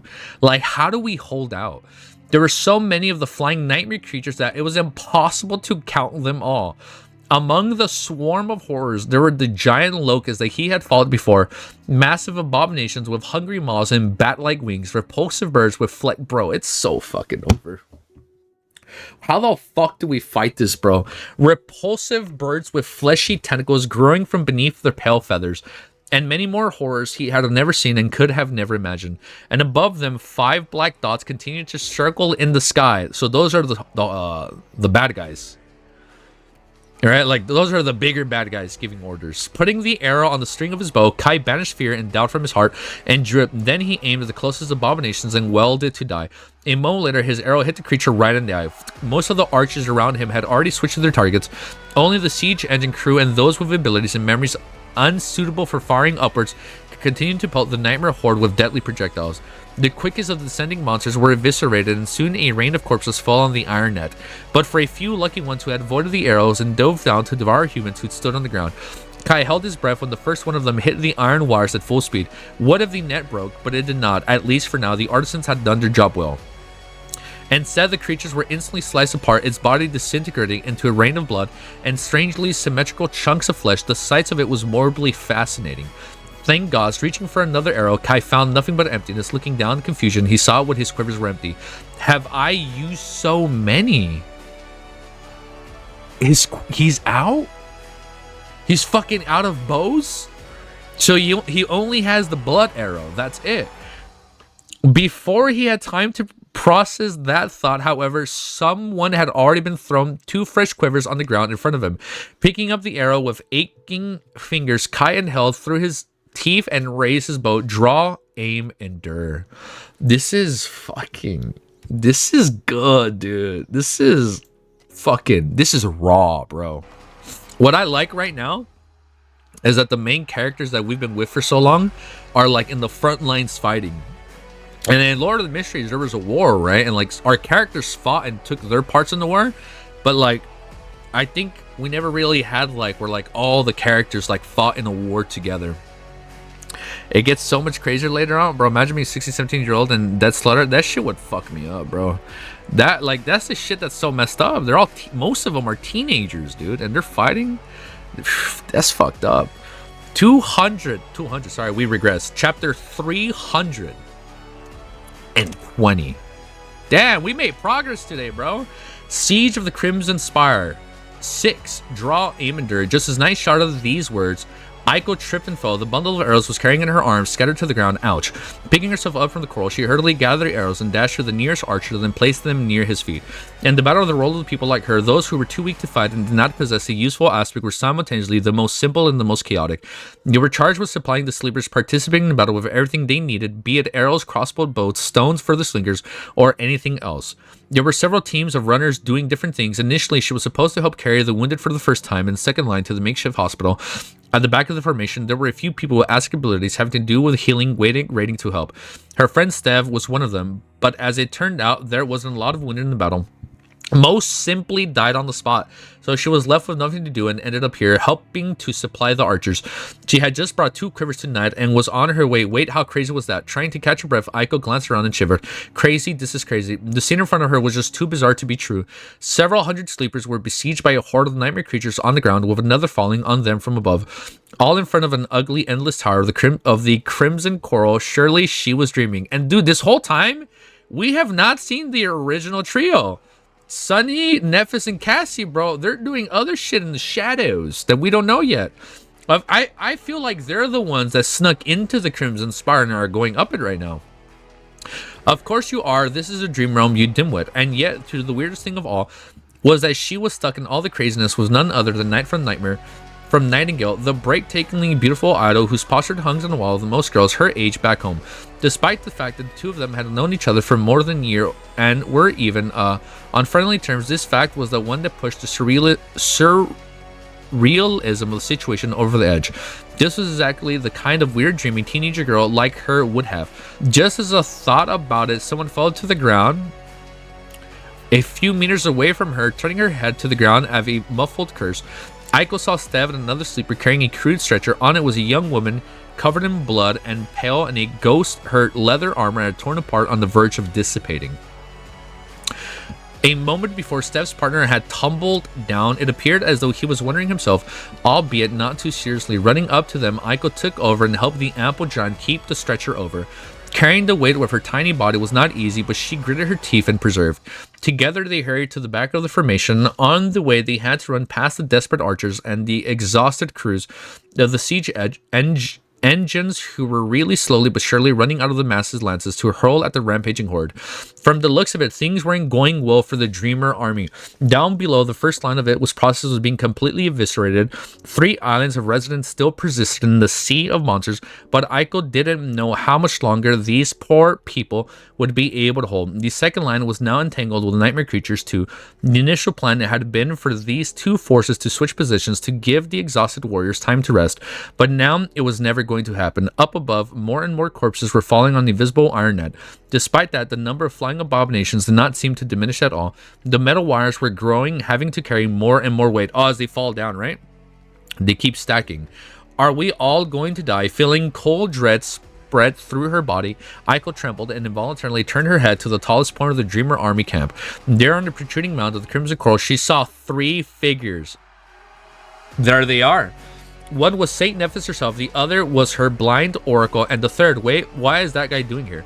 The third person was none other than Sunny, the strange young man who had gotten her into this mess to begin with. After joining that's so fucking, she looks up, she's like, yo, there they are. That's so fucking cool. After joining Changing Stars faction, Aiko had quickly learned who the important people were and what positions they held in the Bright Ladies cohort. Everyone's role was clear and easy to understand, except for Sunny. What role that pale youth played was entirely unclear. People seemed to consider him a member of Lady Nephis' cohort, but Sunny himself always insisted that he was not. He was thought to be a competent fighter, but actually no one had really seen him fight. Most people just knew him for his tendency to keep himself, ridiculous bragging, and carefree attitude. They simultaneously respected him for being Changing Star Scout and considered him mostly harmless. Dude, you're gonna see fucking Sunny kill so many people. You're like, yo, what the fuck? He is strong, dude. However, Aiko did not think that Sunny was harmless. She had seen him appear from the shadows and kill the guard who had been strangling her with one relaxed move, as though getting rid of an insect. In her mind, Sunny was very mysterious. He was a wild card. Seeing him with Lady Nephis now, she suddenly felt a tiny bit of hope. Maybe Changing Star had a plan. Maybe they were going to survive after all. Aiko, move your short legs faster, will you? Fronting at Stev's remarks, she looked at the ground and concentrated on not slowing her giant friend down. Soon they reached the hospital and placed a stretcher on the makeshift table. Stev dashed to retrieve his tools, but it was too late. The young girl on the stretcher was already dead. Aiko remained motionless for a bit, staring at the ground. After a while, Stev cautiously touched her on the shoulder. Hey, are you okay, shorty? She wiped her face, then nodded. Yeah, I'm fine. Gotta run, though. Those arrows aren't going to carry themselves. Stev lingered for a bit and then tried to smile. All right, stay safe. She smiled and nodded again. Yeah, you stay safe too. With that, Aiko turned around and ran out of the tent. Outside of the battle was only growing more ferocious. Oh shit, I just finished the chapter. Damn. All right, let's keep going, dude. I assume you're multiplying it, right? 7 times 2 times 2 times 2 times 2. Yeah. Okay, all right. Let's fucking go, bro. Let's keep going, dude. All right. This is going to be the last chapter for today. Wow, man. We've been live for 3.5 hours, but we only recorded 2.5 hours just because stream kept disconnecting and reconnecting. We're trying to fix it, but sorry about that. But we're practically good. Here we go, man. 321, Siege of the Crimson Spire 7. Sunny stood at the peak of the Cold Coral Mount, observing the battle that raged below. There was a slight frown on his face, but his eyes were calm. The Dreamer army was besieged from two sides. One horde of abominations was slowly devouring its front line, while another had descended on them from above, stalled from now being the vast net of the sharp iron wires. It was like a scene from a fevered nightmare. Every second, humans were dying, torn apart by the claws and fangs of the harrying hordes of monsters. Their cries and screams fused with the roaring wails of the nightmare creatures into a deafening wave of dissonant noise. The wave-washed aura of the crimson coral sending a chill running down his spine. Turning away from the blood-soaked visage of the battlefield, Sunny glanced at Nephis. Changing Star was sitting on the ground. Her face was calm and her eyes were closed. On the forehead of the gem of the dawn shard burned with furious white light, feeding hundreds upon hundreds of memories with raw power. She appeared to be in the depths of the profound meditation, seemingly not affected by the horrid decimation that was happening below them at all. Cassie was standing beside her, looking at the ground. Her hands rested on the hilt of the quiet dancer. The other two echoes of the blind girl had been with the first line of the army during the initial charge, but now they were already destroyed. Sunny waited to say something, but then the thought better of it. The time for conversations was over. Instead, he faced the Crimson Spire. His gaze lingered on it for a few moments, then slid back to the terrible side of the slaughter. Straining his eyes, Sunny tried to distinguish the figures of Effie and Kai in the chaotic formation of the Dreamer army. Don't die yet, you fools. Damn. Where the fuck is Castor? Where is he? Down below, surrounded by those warriors of the first line that still stubbornly clung to life, Effie had long forgotten about anything else but bloodshed and strife. The scope of the world had narrowed the suffocating confines of the ferocious battle consumed by both the past and future. There was only present, and present consisted of nothing but violence and death, and killing, of course. With a mad grin on her bloodied face, she faced one abomination after another, crushing, breaking, and tearing them apart. Her tall, lean body had turned into a leather battle machine, moving with ferocious speed and devastating power, deadly precision, and murderous will. Both Zenith and Dusk behaved like natural extensions of her limbs, alternating between attacks and defense to reap one profane life after another. Her armor had been pierced several times, but she paid it no attention. It didn't matter. All that mattered was to kill as many nightmare creatures as possible, to obliterate as many of the hateful monsters as she could. Their corpses piled up, carpeting the crimson coral with an uninterpreted bleeding mass of broken flesh. After all, Effie had to start watching her step carefully. Despite that, the number of abominations showed no signs of growing smaller. It was as though the horde was endless and boundless, but she wasn't scared. In fact, Effie was enjoying herself. Oh, this was so exhilarating. Oh, she's fighting alongside? It adds up. Effie, easy, you lied to me. I'm sorry. You said 45 minutes ago you'd leave 20 minutes to do stuff and come back later. It's not necessarily that all the sleepers are 61 infected by the nightmare spell. For example, Nephis is almost a year older than Sunny. Well, it's like an age range that the nightmare spell is picking them, right? Dodging a serrated claw, she lunged forward and crushed the ribcage of an attacking monster with a rim of her shield. Then she used the remaining momentum to skewer another one of her spear. With no time to retrieve her weapons and turn back, she used the shaft of the Zenith shard to deflect a blow from a mighty pincer of a carapace scavenger and kick the beast viciously, shattering the adamantine shell of its armor. Other sleepers were fighting around her, using the fearsome hunters as an arch in the sea of death. They were still holding, still breathing. Two islands of the resistance had formed around Gemma and Castor, who were also in the throes of the battle trance. The proud legacy had turned into a whirlwind of ghostly steel, eviscerating any creature that dared to approach him. His movements were so fast that his enemy's blood could not even fall to the ground. As a result, Castor was constantly surrounded by a cloud of red mist. The experimented hunter fought with cunning and skill, sending one abomination after another into the embrace of death. Whatever wound appeared on Gemma's body were soon gone, not even leaving a trace. Numerous fearsome creatures had been slain by his side, unable to do the tall man any harm, and yet humans were dying one after another. They fell, leaving less words to hold back the gluttonous horde. As Effie fought, a sudden thought entered her mind, sending a slight shiver running through her body. Heavy, that damn shield is so heavy. She's growing tired? Kai had lost count of the number of monsters he had killed because of the constant cycle of losing blood and magically getting it back. He felt slightly lightheaded. Luckily, he had yet to miss a shot, maybe, and was able to continue firing. More and more corpses fell in the iron net. Their blood flowed from the people below. It was as though they were now fighting in the rain. A red fatigued rain of blood. Blood, blood, blood. No matter where he looked, he saw nothing but blood. He was so sick of it. Gritting his teeth, Kai drew his bow once again, aimed between the two dead creatures above him, and sent an arrow flying. You have slain and awakened. This is such a good fight. They were running out of arrows. The siege engines were running out of lances too. Dude, they're running out of supplies. And the damn messengers were still circling. They're like fucking crows, bro, waiting for their prey. And the damn messengers were still circling high above, not even trying to descend. Why aren't they attacking? Looking down, Kai tried to catch his breath and muttered curses. Why was this so dark? He couldn't see where his quivers were. Something shifted in his mind, and then he blinked. Looking up again, Kai realized that the entire net was now covered with corpses.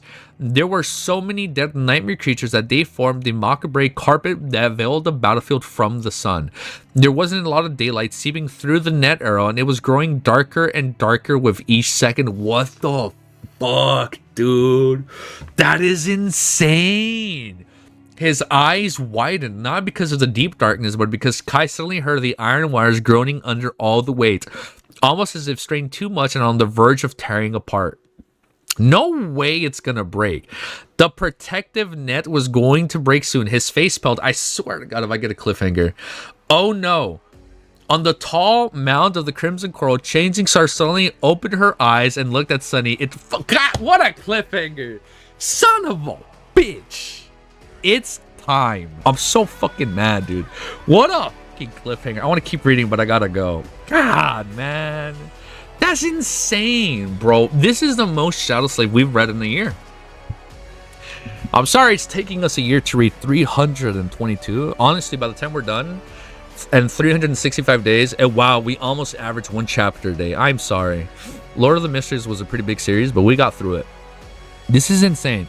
Just to think that you're fighting for life and your limit for 30 minutes at the very least. That's insane, man. We need 29 chapters in one go.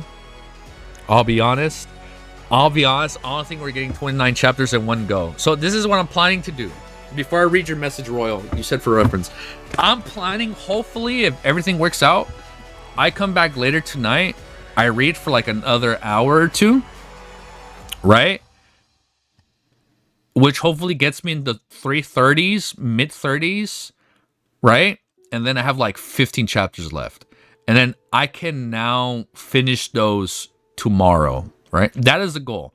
Because I don't know if I'll be able to do 29 chapters tomorrow. We did like 22 chapters today. So I don't think I'll be able to do 29 tomorrow. But if I can knock out like 10 more tonight, 15 more tonight or some shit like that, maybe 10 more, I think tomorrow we might be able to finish it. Oh, damn. You received the true name, Easy Goaty. Let's fucking go, man. This is a good fight. This is a really good arc. I swear to God, bro, I didn't think they're, I'm just looking at the artwork right now. Look at this fucking shit. Let me full screen this for you guys. This is insane. Hold up. I've been playing the song at 360p. The internet we might crash right now, but it's worth it so you guys can see it in 1080p. Look at this. This looks, I just realized all I've been looking at was the Crimson Spire, but I never looked at anything else. So this is the Crimson Spire. This is everybody fucking getting ready to fight, bro. And then I assume we don't see the net over them, right? We don't see the net. But look here, all the fucking messengers just flying, looming over them. Chat is not on the screen, but sorry about that. I can probably refresh it. You know what? I'm a little too lazy to refresh it. I'm gonna let you guys go, man. But don't worry, we should hopefully be back later tonight and read more. Yeah, it's not even a fight. It's just a struggle. Yeah, it really is a struggle for their lives. Thanks for reading so much today. I'm come back. You made it back just in time for me to leave. This is the goal. I'm gonna go out. We're gonna play for a bit. We're gonna exercise for a bit. Get in shape. Eat healthy. Realistically, if I read again.